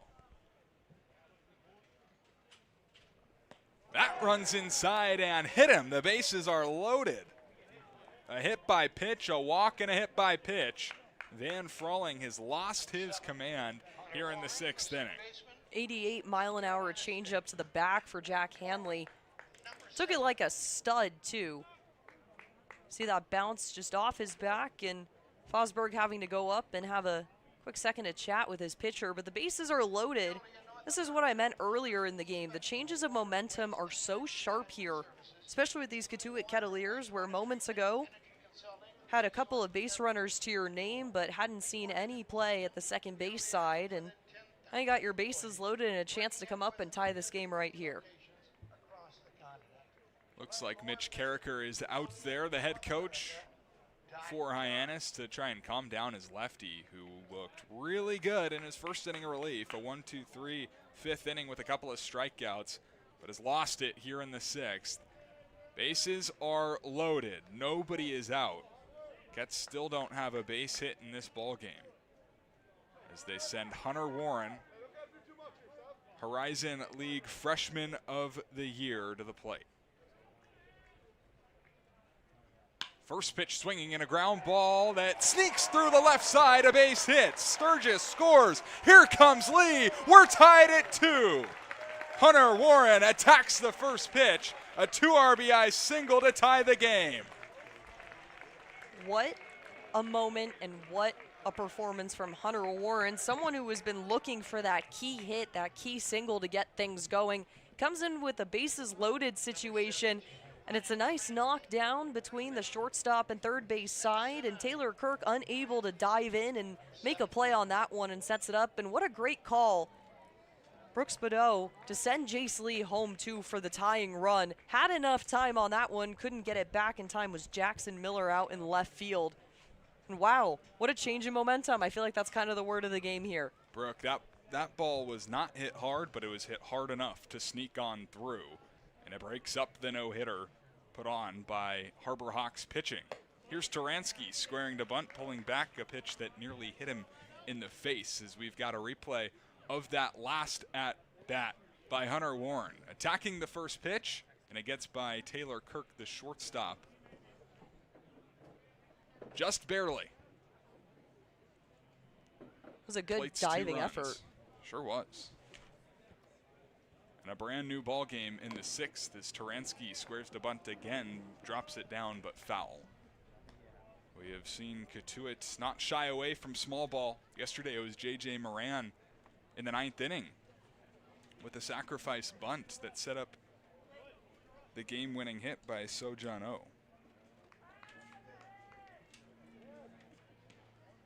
And in a spot like this, the sacrifice bunt, nobody out, trying to move the go-ahead run to third is certainly a smart play. Ball and a strike, left on left. Froling comes home. Taransky squares again, and once again fouls it off third base side. Would be shocked to see him still squaring in a 2-strike count.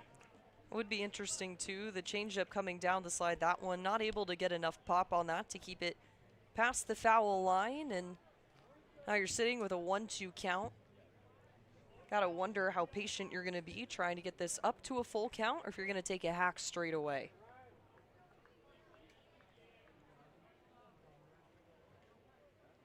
1-2, Taransky waves at a slider that was out of the zone, and he is retired for the first out of the sixth inning. Third punch out for Van Froling. You can't be mad at that at-bat performance, in my opinion. You take the 2 bunts, they both roll foul, but it's an opportunity to try and move the guys up, especially in the sack situation. You hear a lot about Coach Coop really giving the guys the freedom to choose what they want to do there. It brings up Jesse DiMaggio, the designated hitter. Taking strike 1. DiMaggio 0 for 2 with a strikeout looking and a pop-up to Kyle Olivo, the pitcher, in the 4th inning. DiMaggio going coast to coast. The Santa Barbara kid trying to put the Cats on top in the 6th. A chopper to the left side. Shortstop Kirk has it. Going to be a long throw across. Able to retire DiMaggio, but both runners advance 90 feet.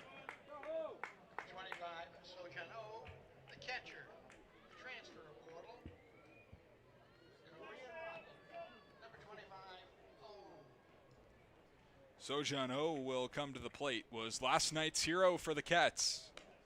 The 2-run single against a lefty in Andrew Wright.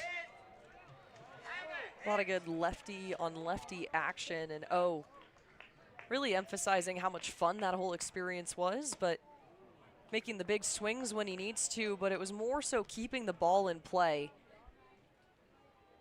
and allowing the Cats to live another day, and in that, was able to set up the scoring drive that will allow the Kets to top the Red Sox. 2-2 tie, go-ahead run on third base. One of the best pure hitters at the plate for the Kets swings through a slider that was down, it was out, and the count is 0-2. O was the first batter that Frawling faced when he entered this ball game in the fifth. Was able to punch him out on a fastball. Ahead of him, no balls, 2 strikes.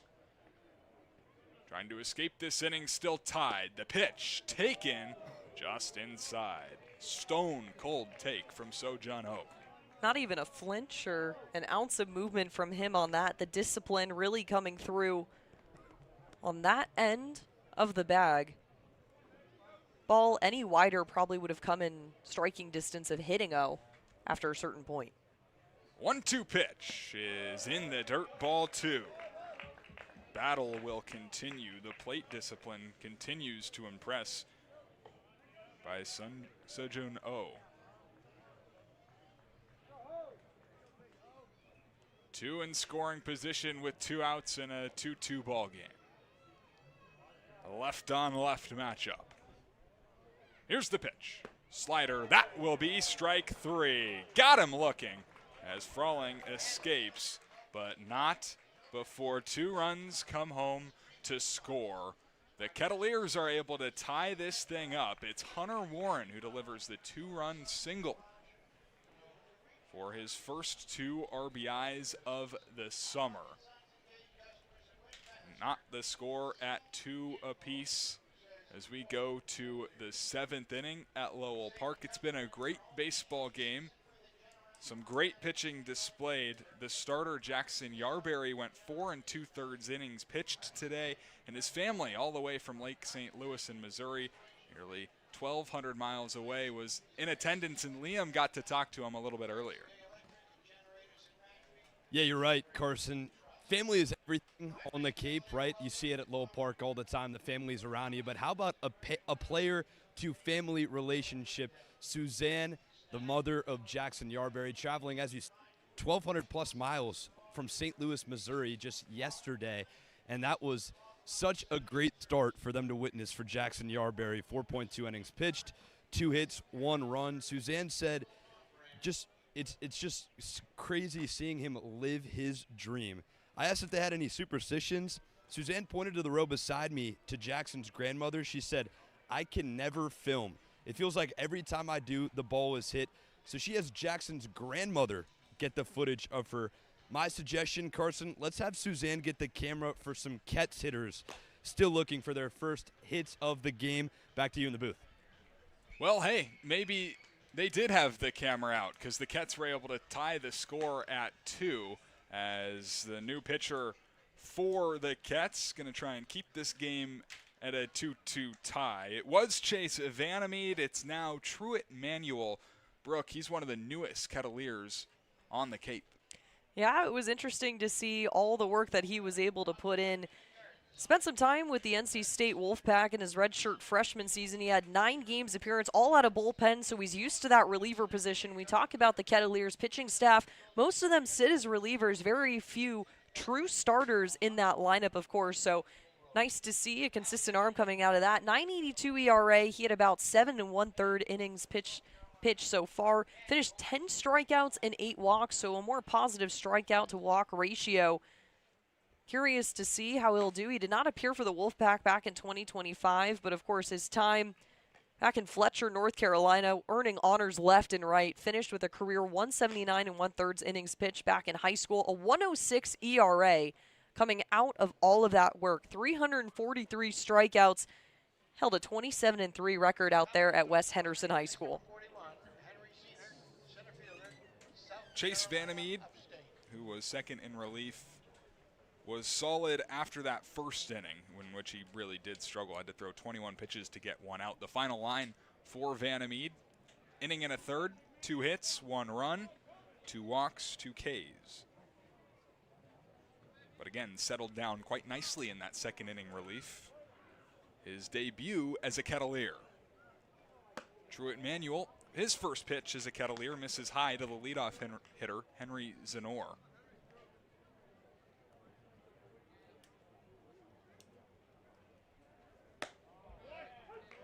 Ball and a strike. Zenor is reached twice. He's 1 for 3. He struck out in the first, reached on an error in the third, singled home a run, later scored, stole a base in the 5th.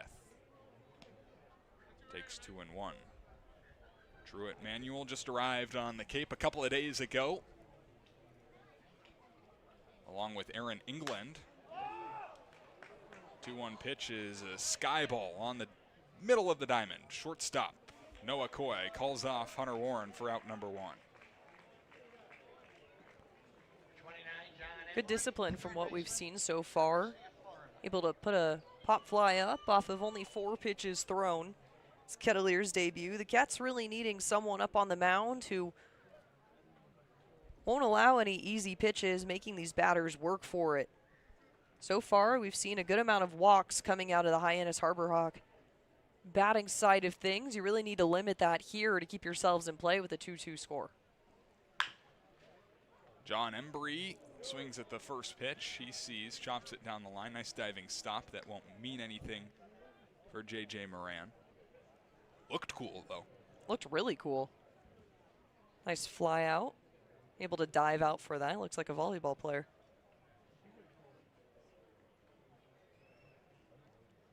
John Embry riding a 6-game hitting streak. He's only played 6 games on the Cape. He's 10 for 20 as he takes outside. A couple of singles in today's action.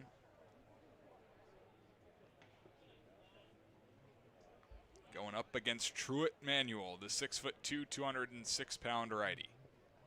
Big time breaker in there for a strike. That'll make things 1 and 2.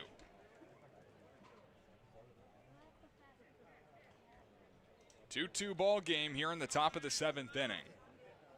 After the 2-run single by Hunter Warren. 1-2 pitch is 96 miles an hour, but off the outside. Bob Melms calling a tight zone.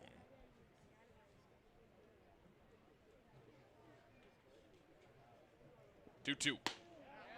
Breaking ball that didn't miss by much either. And the count will run full on the number 2 hitter, John Embry. Yeah, you can take a look at where they're calling some of these balls here. And like you said, really grazing kind of the outside of that top corner. That's going to get to the backstop. It'll be ball 4. So another walk issued by Cotuit pitching. 7th free pass of the ball game.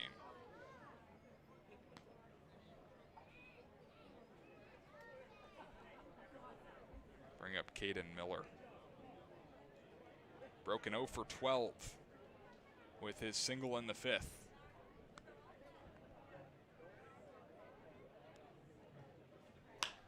Pops the first pitch he sees to left and foul.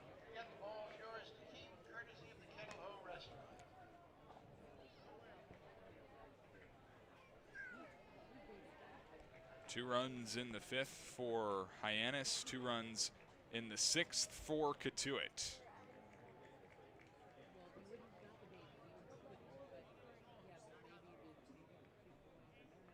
A 1 from Truett Manuel, misses low, 94 miles an hour.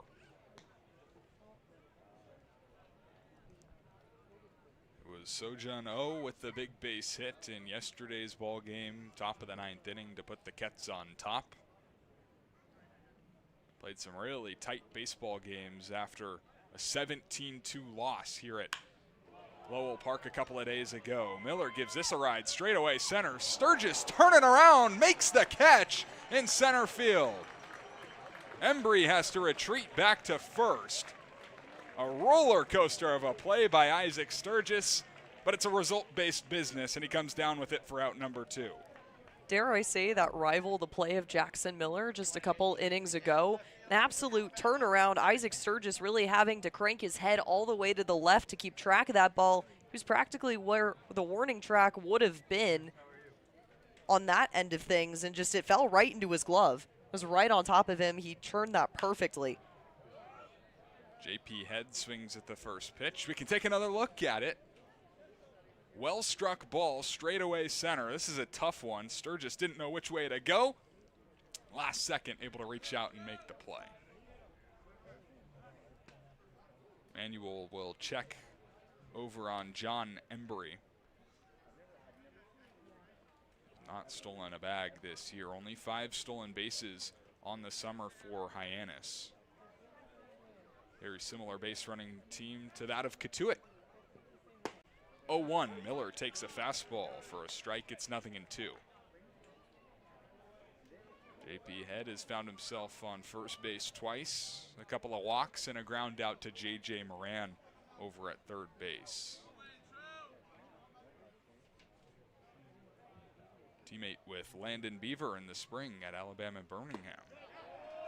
0-2 pitch, swing and a miss. Was late on the slider, and Truett Manuel picks up his first punchy as a Cat, a scoreless 7th. It's time to stretch at Lowell Park, a 2-2 ball game when we come back on Cape League TV.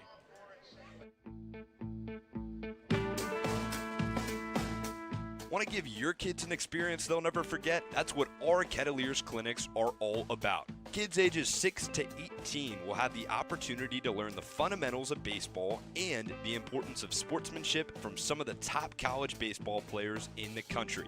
Youth baseball clinics begin the week of June 22nd and end the week of July 20th, and sessions are held from 9 to 11:30 each day. The advanced baseball clinics run from July 27th to the 31st. Head to the Kettleers website for more information.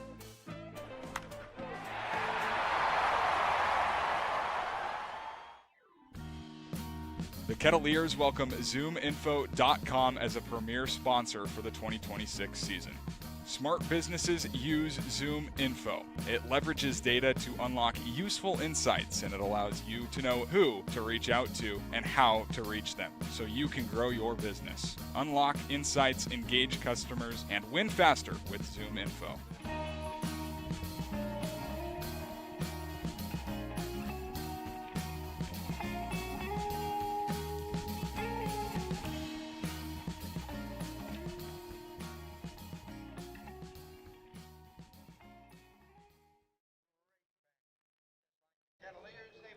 Last of the 7th at Lowell Park. Carson, Mercier, Brooke, Killgore, Liam, Ervin back in the booth. It's Truett Webb, no relation to Truett Manuel, taking the hill, taking the baseball from Van Froling, who went 2 innings, gave up 2 runs.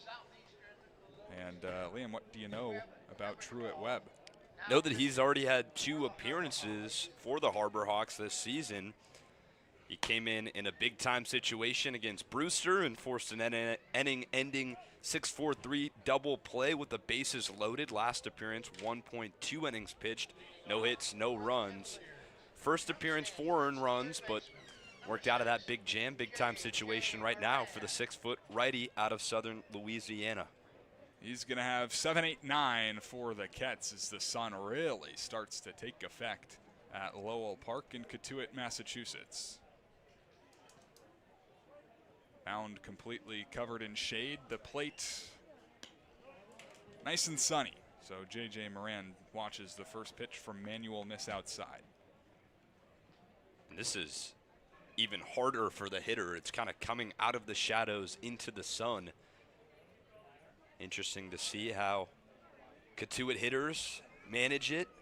Yeah, got to think late innings at Lowell Park favor pitching as J.J. Moran expands the zone. Evens the count 1-1. You can see the baseball coming towards the plate go from shade to sun about halfway through. It's got to be pretty tough. It's the 1-1. This is low, the slider, and it's 2-1. Moran 0 for 1. A walk in the third, a fly out to right in the 5th. A couple of nice defensive plays at the hot corner. 2-1. Is popped up right side, not deep. JP Head camps under it. Staring into the sun, makes the catch. And for the second time in this ball game, J.J. Moran flies out that way. And Webb's had 2 very different appearances on the Cape so far. His first one 1 in the 3rd innings pitched. The big issue there, 3 walks, and extended the inning 2 times with 2 outs. And against Brewster, there were no walks. So as a Cotuit team, expect the approach. Got to see some pitches here, make Webb work his way back in counts. First pitch to Noah Coy is on the corner for a strike, 0-1. Like it could have been off the outside. Just 1 hit for Cotuit, but it's been enough to tie the game at 2. And Webb misses low. Froling struck out 4 batters across 2 innings of work. 8 total strikeouts for the Kets offense. 1-1, ripped down the right field side, but foul. Noah Coy jumped on a hanger. Couldn't keep it fair. The shortstop 0 for 2 today, after going 0 for 5 from the leadoff spot in yesterday's win. 1-2 pitch from Manuel is taken inside for a ball. It's a close pitch. Bob Milms behind the dish, been consistent all game. Got to credit the crew chief today. That's pretty borderline. 2-2. This one, no doubt about it. In the dirt. Smothered by Will Fosberg behind the plate, and the count is full. It was Bob Milms behind the plate at Harwich a couple of nights ago. Payoff pitch. Coy takes strike 3. Got him looking. Right down the middle. 9th strikeout of the day for Harbor Hawks pitching is out number 2 in the 7th. It's a good breaking ball back door. You tunnel that with the one in the dirt the pitch before. And for Coy, that's tough to pick up on. The pitch that Webb needed to throw in that situation. Isaac Sturgis started the rally in the 6th inning, takes strike 1 in the 7th. Led the 6th inning off with a hit by pitch and an 0-2 count. Skies this in the air to left field. It's Chun over there making the catch for the 3rd and final out. Truett Webb goes 1-2-3 in the 7th inning. To the 8th we go, tied at 2 on Cape League TV. Aubin Equipment has been providing service to commercial landscapers in the Cape Cod area for more than a decade. They're staffed with experts and professionals who will provide you with personal service for all your equipment needs.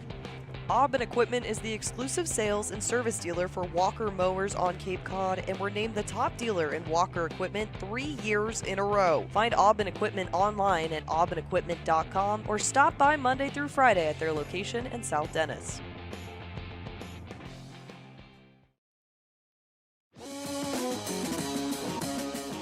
Cape and Coast Bank has been supporting Cape Cod families since 1921. Just like the Kettleers, they believe in teamwork, commitment, and community. Whether you're planning your next big move or need smart business advice, Cape and Coast Bank is there to help. Find out more by visiting capeandcoastbank.com or at their nearby location off Falmouth Road in Marston's Mills.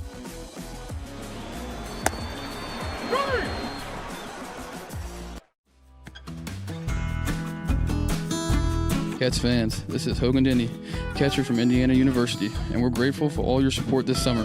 Let's get back to the best ballpark on Cape League TV.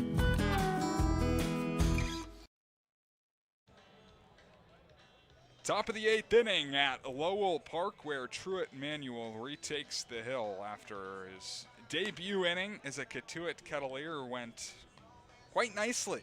Faced 4 batters, allowed a walk, punched out J.P. Head on 3 pitches to end the inning.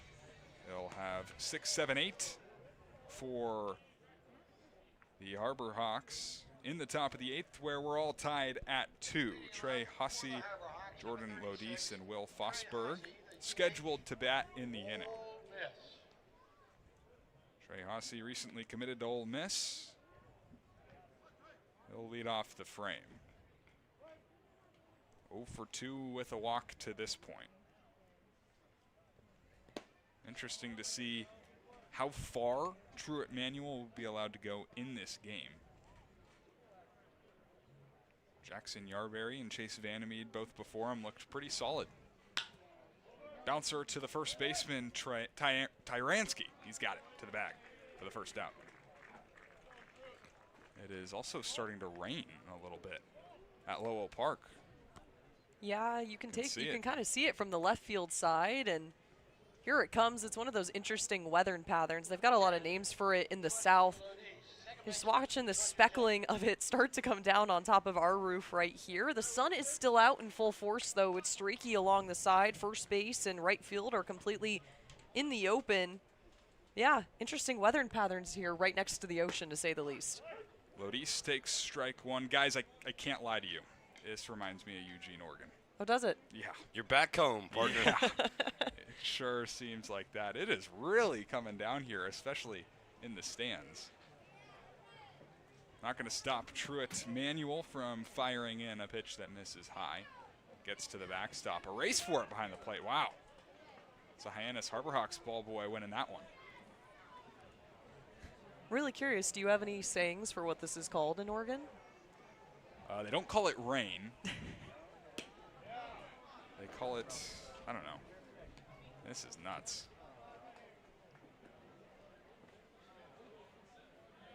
Fans are starting to leave the grandstands a little bit, but some of them are staying right put.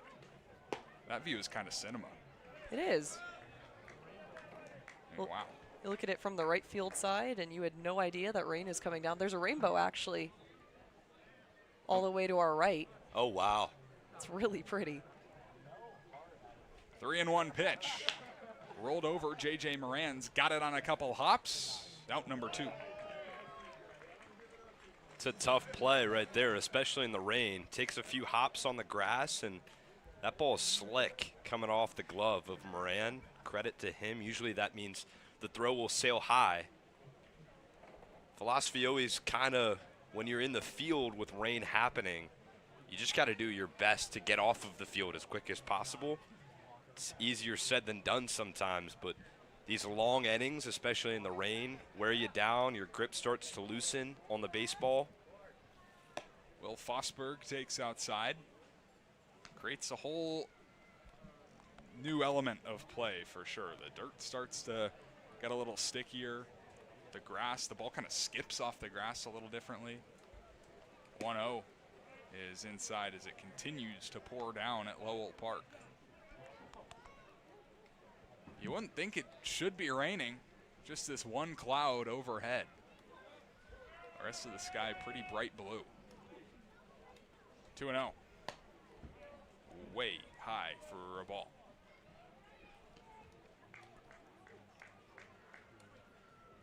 2-2 game here, top of the 8th inning. Truett Manuel trying to battle back from the 3-0 count to go 1-2-3. That clips the zone for a strike.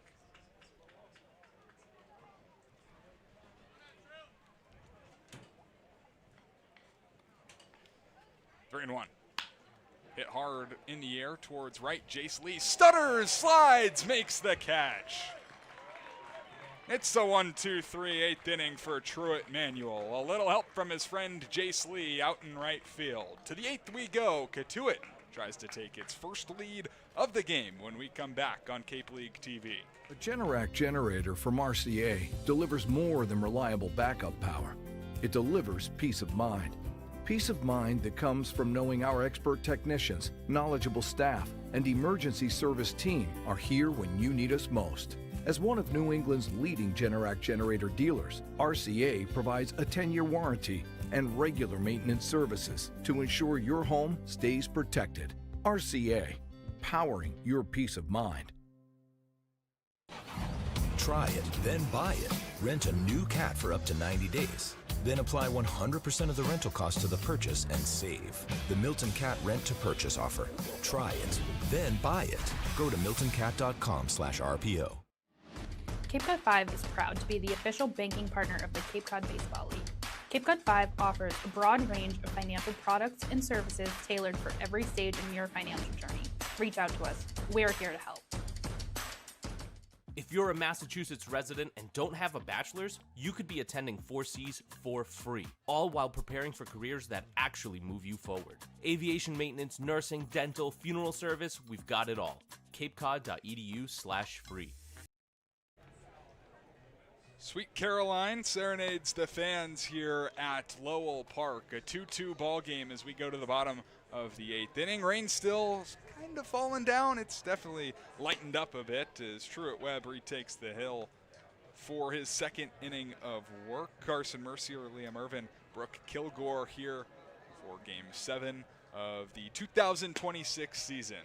And it's been a good one. It was 2-0 Hyannis when they scored twice in the top of the 5th. Cotuit was able to respond. The 2-run single by Hunter Warren in the bottom of the 6th. We've got zeros since, and the top of the order coming up for the Keds. Jace Lee, Jay Canley, and of course, Hunter Warren. Jace Lee to lead off.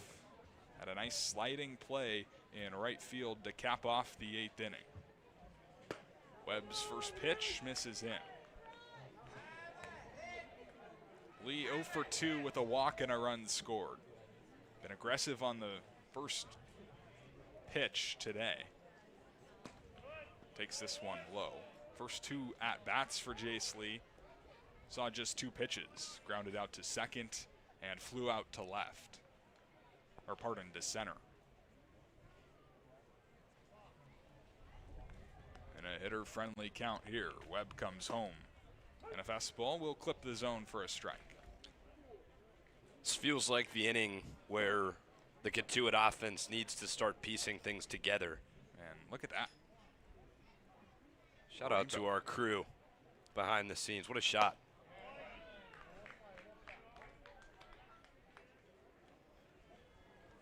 Beautiful.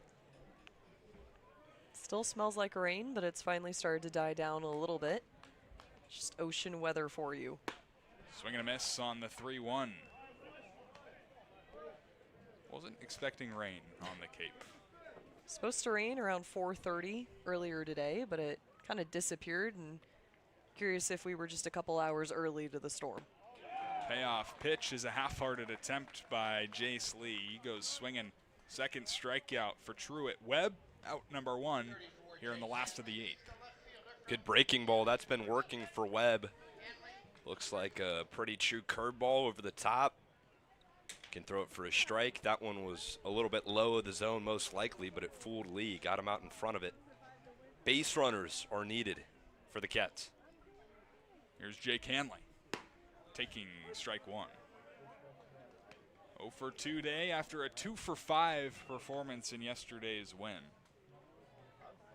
The 2 hits were home runs.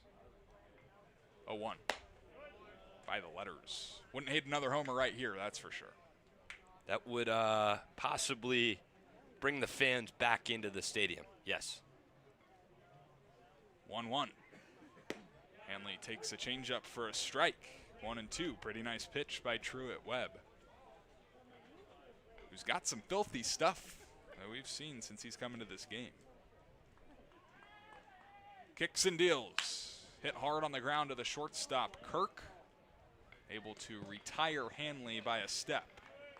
6-3 on the putout, and there's 2 gone in the 8th. That was the last way that Hanley was retired. Of course, he had the hit by pitch back in the 6th inning, struck out earlier in the day. He's pretty consistent with those ground balls over toward the shortstop side and wasn't fast enough to beat the pitch this time. Here's Hunter Warren, who still to this point has Cotuit's only hit of the ball game, the 2-run single in the 6th. Tied the score at 2. That was off Van Froling.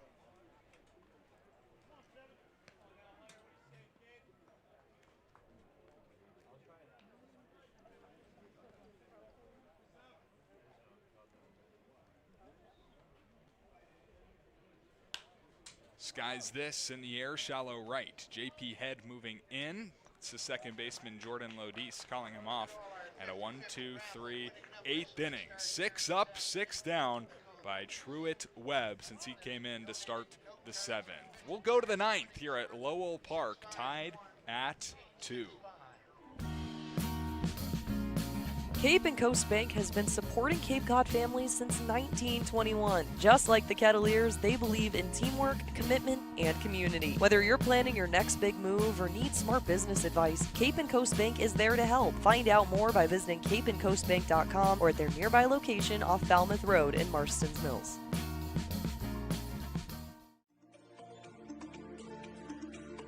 Proudly serving Cape Cod, Plymouth, and the South Shore since 1927, Paul J. Cazault & Sons are here to solve your roofing, siding, or gutter needs. They also offer window replacement, rotten trim repair, deck resurfacing, and many other exterior improvements. Get in touch with the experts at Cazault Roofing and Siding by calling 508-428-1177 or head to their website at cazault.com. That's CAZEAULT.com.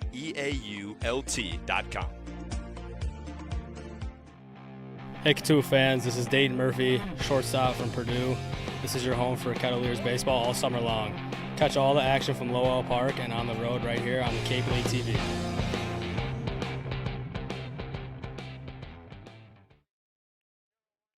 A Generac generator from Mercier delivers more than reliable backup power. It delivers peace of mind. Peace of mind that comes from knowing our expert technicians, knowledgeable staff, and emergency service team are here when you need us most. As one of New England's leading Generac generator dealers, RCA provides a 10-year warranty and regular maintenance services to ensure your home stays protected. RCA, powering your peace of mind. Try it, then buy it. Rent a new cat for up to 90 days. Then apply 100% of the rental cost to the purchase and save. The Milton Cat Rent to Purchase offer. Try it, then buy it. Go to miltoncat.com/RPO. Cape Cod 5 is proud to be the official banking partner of the Cape Cod Baseball League. Cape Cod 5 offers a broad range of financial products and services tailored for every stage in your financial journey. Reach out to us. We're here to help. Action or of regulation here at Lowell Park. 2-2 tie between Hyannis and Cotuit. Truett Manuel, a very impressive Cotuit Kettleer debut, is out after 2 scoreless innings, and Kyle Kipp is in. Yeah, 2 innings pitched. Been kind of a one-and-done guy inning-wise for the Kettleers. Only allowed 3 hits, 1 run. 46 total pitches, 4.50 ERA. Came in the Chatham game to close things out, worked around some command issues, and then most recently at Harwich, an inning as well. Big spot for the guy. Trying to hang a 0, send us to the bottom of the 9th inning, where we can maybe get some more late-game heroics for the Cotuit Kettleers. Seo-Jun Oh delivered the game winner in the top of the 9th yesterday. We'll see what happens today. And who better to turn to than a guy who was an all-star on the Cape last summer, been in these situations before, big-time moment. 17 innings of no runs earned baseball for Kip last year. That was for Brewster. Comes over to Cotuit.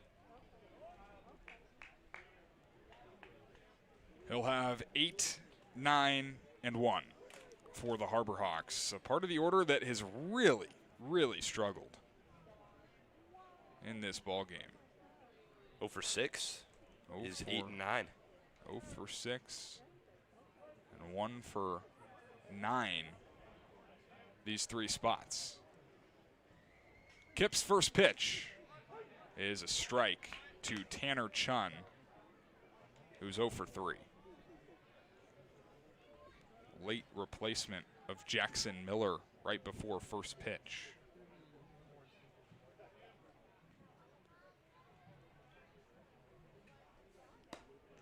Cutter misses high. 1-1 on Chun. 2 runs, 4 hits, no errors for Hyannis, trying to win back-to-back ball games for the first time in 2026. Also trying to beat someone not named Wareham. Both of the Harbor Hawks wins come against the Gatemen, a 5-0 win on the 14th, 4-1 win last night.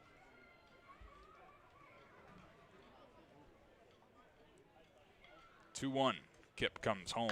Fastball's popped up right side. Lee gives it a look, but it's well foul.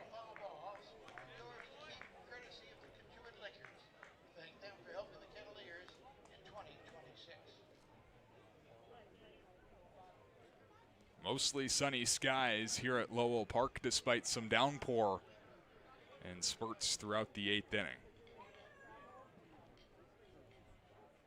Rain is pretty much cleared away now. 2-2. Cut straight back to the screen. A pretty good swing by Tanner Chun.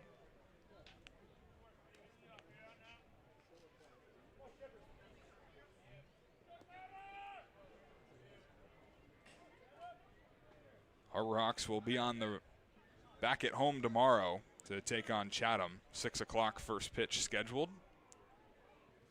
2-2. Chun gives this a ride in the air out to right field. Lee is there.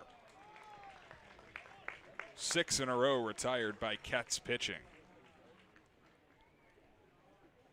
There's guys who have confidence just by being on the Cape, and Kip is one of those. Definitely defined by that last summer for Brewster. He's only expecting to be there for about 2 weeks, ended up staying the entirety of the summer. Completely transformed his ERA at Boston College as well. 8.48 in his sophomore campaign, junior year, 5.08.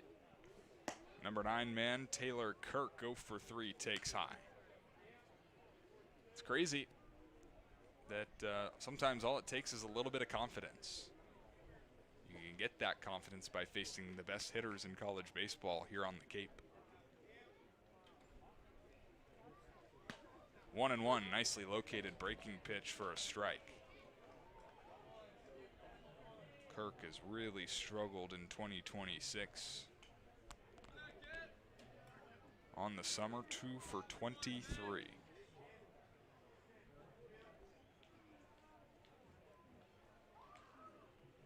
One.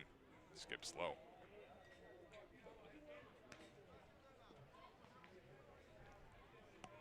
Kip, the 4th arm used by Rob Cooper. Jackson Yarberry got it started. Chase Van Mead, then Truett Manuel.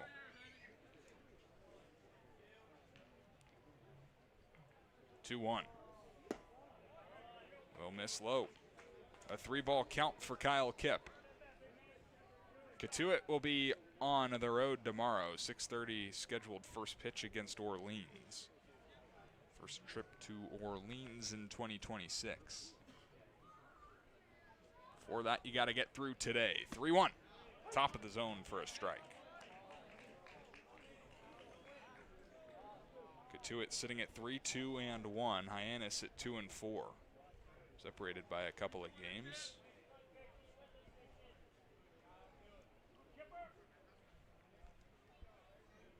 Three-two pitch. Kip is ready. Here it comes. Bounced on the ground up the middle. Coy slides. Got it. Behind the second base bag. Not in time at first base. It'll be an infield single for Taylor Kirk. Great attempt from Coy up the middle. Would have been a tough play. Managing with the deflection off the mound and then sliding to a knee, getting up. Throw was there, did everything he could, but just enough wheels on Taylor Kirk to get down to first base, and Harbor Hawks have what they need, a base runner. First base hit for the Harbor Hawks in 15 batters. The last hit was a 2-out single by Caden Miller in the 5th. Here's the leadoff man, Henry Zenor. Runner goes, pitches a strike. Oh, had some trouble with it and no chance at second base. Second stolen bag for the Harbor Hawks in this ball game, only the 6th on the year.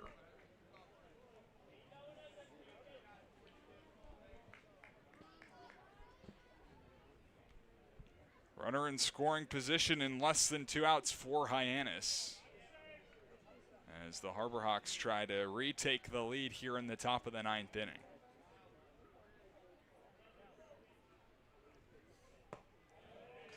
Zenor takes low, 1-1.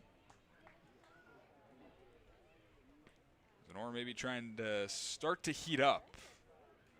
Really struggled out of the gate, but went 2 for 5 yesterday with a double.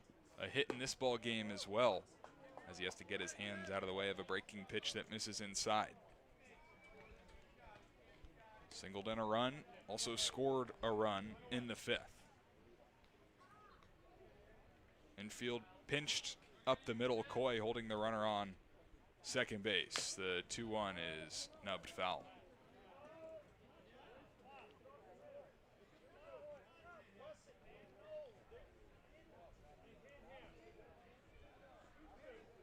Rob Cooper is out of the third base dugout, chatting it up with Bob Melms. Wouldn't be the first time we've seen those two have animated conversation this summer. Yeah, that was the same duo that led to a Rob Cooper ejection on the road. 2-2. Cranked back to the screen.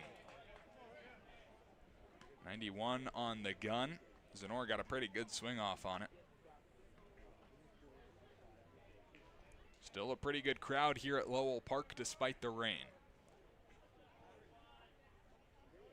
that has since vanished. 2-2. Kip will spin off the back of the mound. Toss it over to Noah Coy, but Kirk is back easily.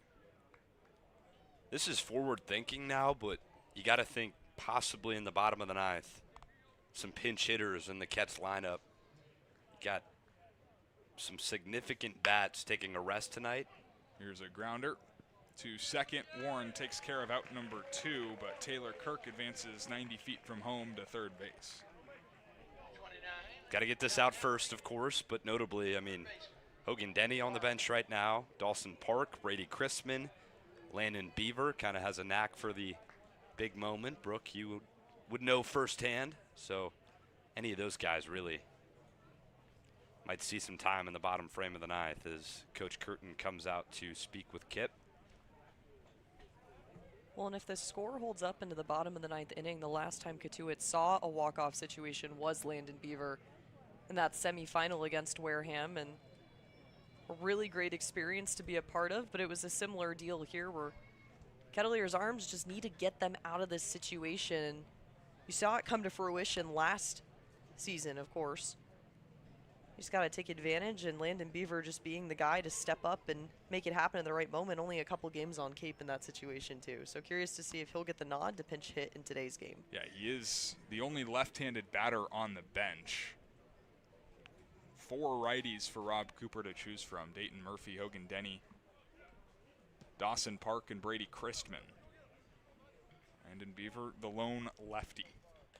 Going to try and get to the bottom of the 9th, still tied at 2. Going to have to go through John Embry, who's swinging a hot bat. He is 10 for 20 since arriving on the Cape. A 6-game hitting streak. He takes down low. He's hitting every game he's played. He's 2 for 2 today. A couple of singles in the 1st and 3rd inning. Hit by pitch in the 5th, walked in the 7th, getting his first try against Kyle Kip. Go ahead run 90 feet away for Hyannis. 1-0 is right down Broadway for a strike.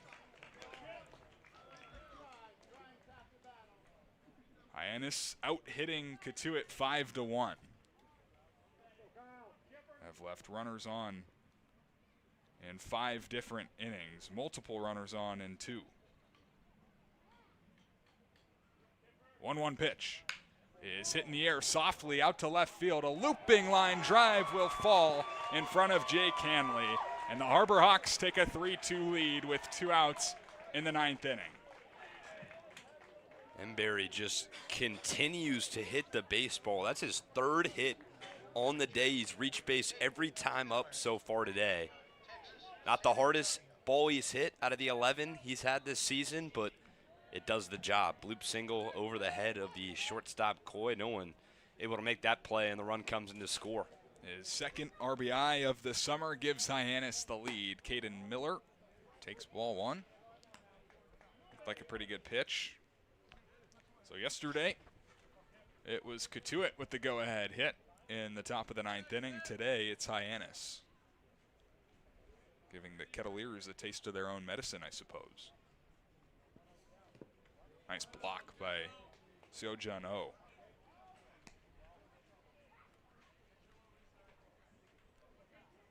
Not dead yet are the Kettleers. Still have an opportunity with Ryan Taransky, Jesse DiMaggio, and Sojuno scheduled to bat in the last of the 9th inning. It's imperative that you get out of this right here, right now. Miller skies this one back out of play.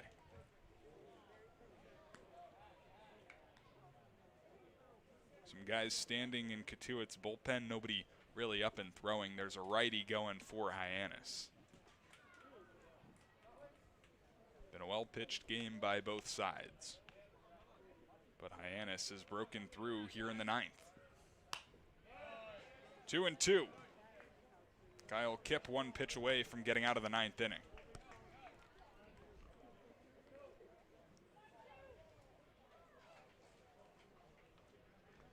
3-2 ball game. Hyannis leading by a run. 2 balls, 2 strikes, and 2 outs. Number 3 hitter Caden Miller trying to battle. The pitch is ripped on a line, snagged by Noah Coy, who hopped up and pulled it out of the air. Hyannis able to get 1, the go-ahead run in the top of the 9th inning. Cotuit coming up, need 1 to tie, 2 to send the fans home happy. When we come back for the bottom of the 9th inning, Ryan Taransky will lead it off on Cape League TV. The Kettleers welcome ZoomInfo.com as a premium sponsor for the 2026 season. Smart businesses use ZoomInfo. It leverages data to unlock useful insights, and it allows you to know who to reach out to and how to reach them so you can grow your business. Unlock insights, engage customers, and win faster with ZoomInfo. Proudly serving Cape Cod, Plymouth, and the South Shore since 1927, Paul J. Cazalt & Sons are here to solve your roofing, siding, and gutter needs. They also offer window replacement, rotten trim repair, deck resurfacing, and many other exterior improvements. Get in touch with the experts at Cazalt Roofing and Siding by calling 508-428-1177 or head to their website at cazalt.com, spelled CAZEAULT.com.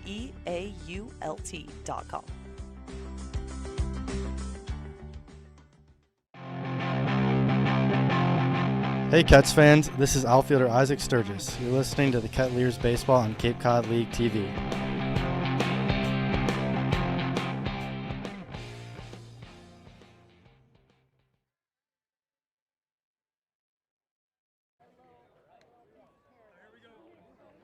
Well, it was Ryan Taransky scheduled to lead off the inning, but Landon Beaver has grabbed a bat. Now Taransky will as well. So those 2 guys scheduled to bat here in the frame, with Cotuit trailing by a run in the bottom of the 9th inning. 3-2 against Hyannis in the first of 5 Patriot Cup meetings of the year. Ryan Taransky will lead off the frame. Truett Webb still on the hill. He's retired 6 in a row.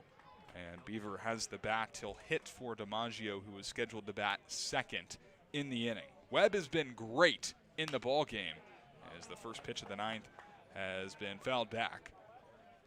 He's retired all 6 batters he's faced since entering in the 7th inning.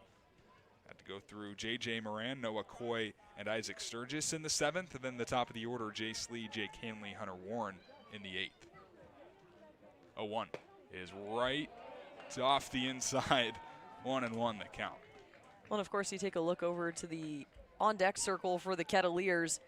Familiar face in a tight situation like this. Landon Beaver will be pinch hitting for Jesse DiMaggio. Who better to put in after, of course, Ryan Taransky has the walk a little bit earlier in today's game. He is 0 for 2 on the other end, 2 strikeouts to his name. He's a guy that can get on base. Then you send Landon Beaver up, and you could have those 2 winning runs there. 10 strikeouts for Cotuit hitters in this ball game after just 7 yesterday. 1-2 pitch from Truett Webb is in the dirt, and the count will even. It's been a really good ball game. No score through 4 innings. Then Hyannis was able to get on the board with 2 in the top of the 5th. Cotuit responded with 2 in the bottom of the 6th before Hyannis notched 1 more on the RBI single by John Embry in the top of the 9th with 2 outs. 2-2 pitch is high, ball 3. Cotuit, no stranger from coming from behind, had to do so yesterday. Trailed by a run heading into the top of the 9th, they were able to put 2 on the board against Andrew Wright, the closer for YD. 3-2 pitch, hit in the air, center field. Taransky will fly out to start the 9th inning. Struck it well. It may have been gone yesterday at Red Wilson Field, but not here at Lowell Park. And there's one gone. You read my mind, Carson. I was about to say the same thing, actually. Nice crack of the bat, but just didn't get enough airtime to really prove any sort of threat to Henry Zenor. Out in center field, and Landon Beaver stepping up to pinch hit here for Jesse DiMaggio. Like you said, the only lefty Rob Cooper's arsenal in the batting cages that he can pull from could prove to be damaged. Swings at the first pitch and pops it up foul. DiMaggio was 0 for 3 with a strikeout. And as the designated hitter, you don't have to worry about any sort of defensive positioning if there does come an extra innings opportunity. Beaver down in the count, 0-2 now after he chases that one. Beaver had a very nice short stint with Cotuit at the end of last summer, going 4 for 10. And Brooke, you know all about how good he was in the playoffs. 0-2. Swing and a miss, strike 3. Down on 3 pitches, and Cotuit is down to its last breath. But who better to step up to the plate than Sojin O to create some sort of momentum? This case, he doesn't have any runners on base to really utilize, but he's the guy that can put this ball in play. It doesn't need to be a double, doesn't need to be going yard. He can set up that single in a timely manner either down the left or right field side and get himself to that first base slot. All you need is a base runner, is true. Webb rips in a breaking ball for strike 1. Webb has retired 8 batters in a row, all 8 that he's faced. Sojin O, 0 for 3 with 3 Ks as he chases a slider in the dirt. Now Cotuit down to its final strike. O had the game-winning hit last night, trying to keep the Kets alive here in the last of the 9th. Webb trying to slam the door shut. 0-2 pitch is in the dirt. Good way. Hyannis trying to win back-to-back ball games for the first time in 2026 after a big win versus Wareham last night. 1-2. Swing and a miss, strike 3. The ball game is over. Truett Webb locks down the 9th inning. He retires all 9 batters he faces in the ball game, picking up the win. 3-2 the final here at Lowell Park. An unfortunate game for the Kettleers. Only 1 hit in the ball game. It was off the bat of Hunter Warren in the 6th inning, a 2-run single, but the Kets unable to muster anything else. Talk about the start. So the first 4 innings, Jackson Yarberry, absolute nails, stopping really any sort of advance that the Harbor Hawks could throw at him. A little bit of a slip-up that gives up the 2 runs in the 5th, and then another scoreless 3 produced by Cotuit pitching staff. You know, you have the 3 runs given up in this game. You lose 3-2, but only by 1 run. And other than that, the offensive stretch, in my opinion, started to come to life a little bit more towards the end, but we were seeing a similar dance. You could mention it. Only a lot of walks to start things off. J.J. Moran, the first base runner that Cotuit had in the 3rd inning. After that, you just didn't see too much production on that, and I think at the end of the day, the pitching staff holding their own. You have to produce offensively to get runs on the board to back up your arms. Well, 3-2 the final. And that's going to do it from us here at Lowell Park. Winning pitcher Truett Webb, the loser Kyle Kipp. Hyannis wins back-to-back ball games for the first time in 2026. Big thanks to our production crew, Adriana Leone, Joe Pratt, Emily Sulke. For Liam Ervin, Brooke Killgore, I'm Carson Mercier saying good night. We'll see you tomorrow.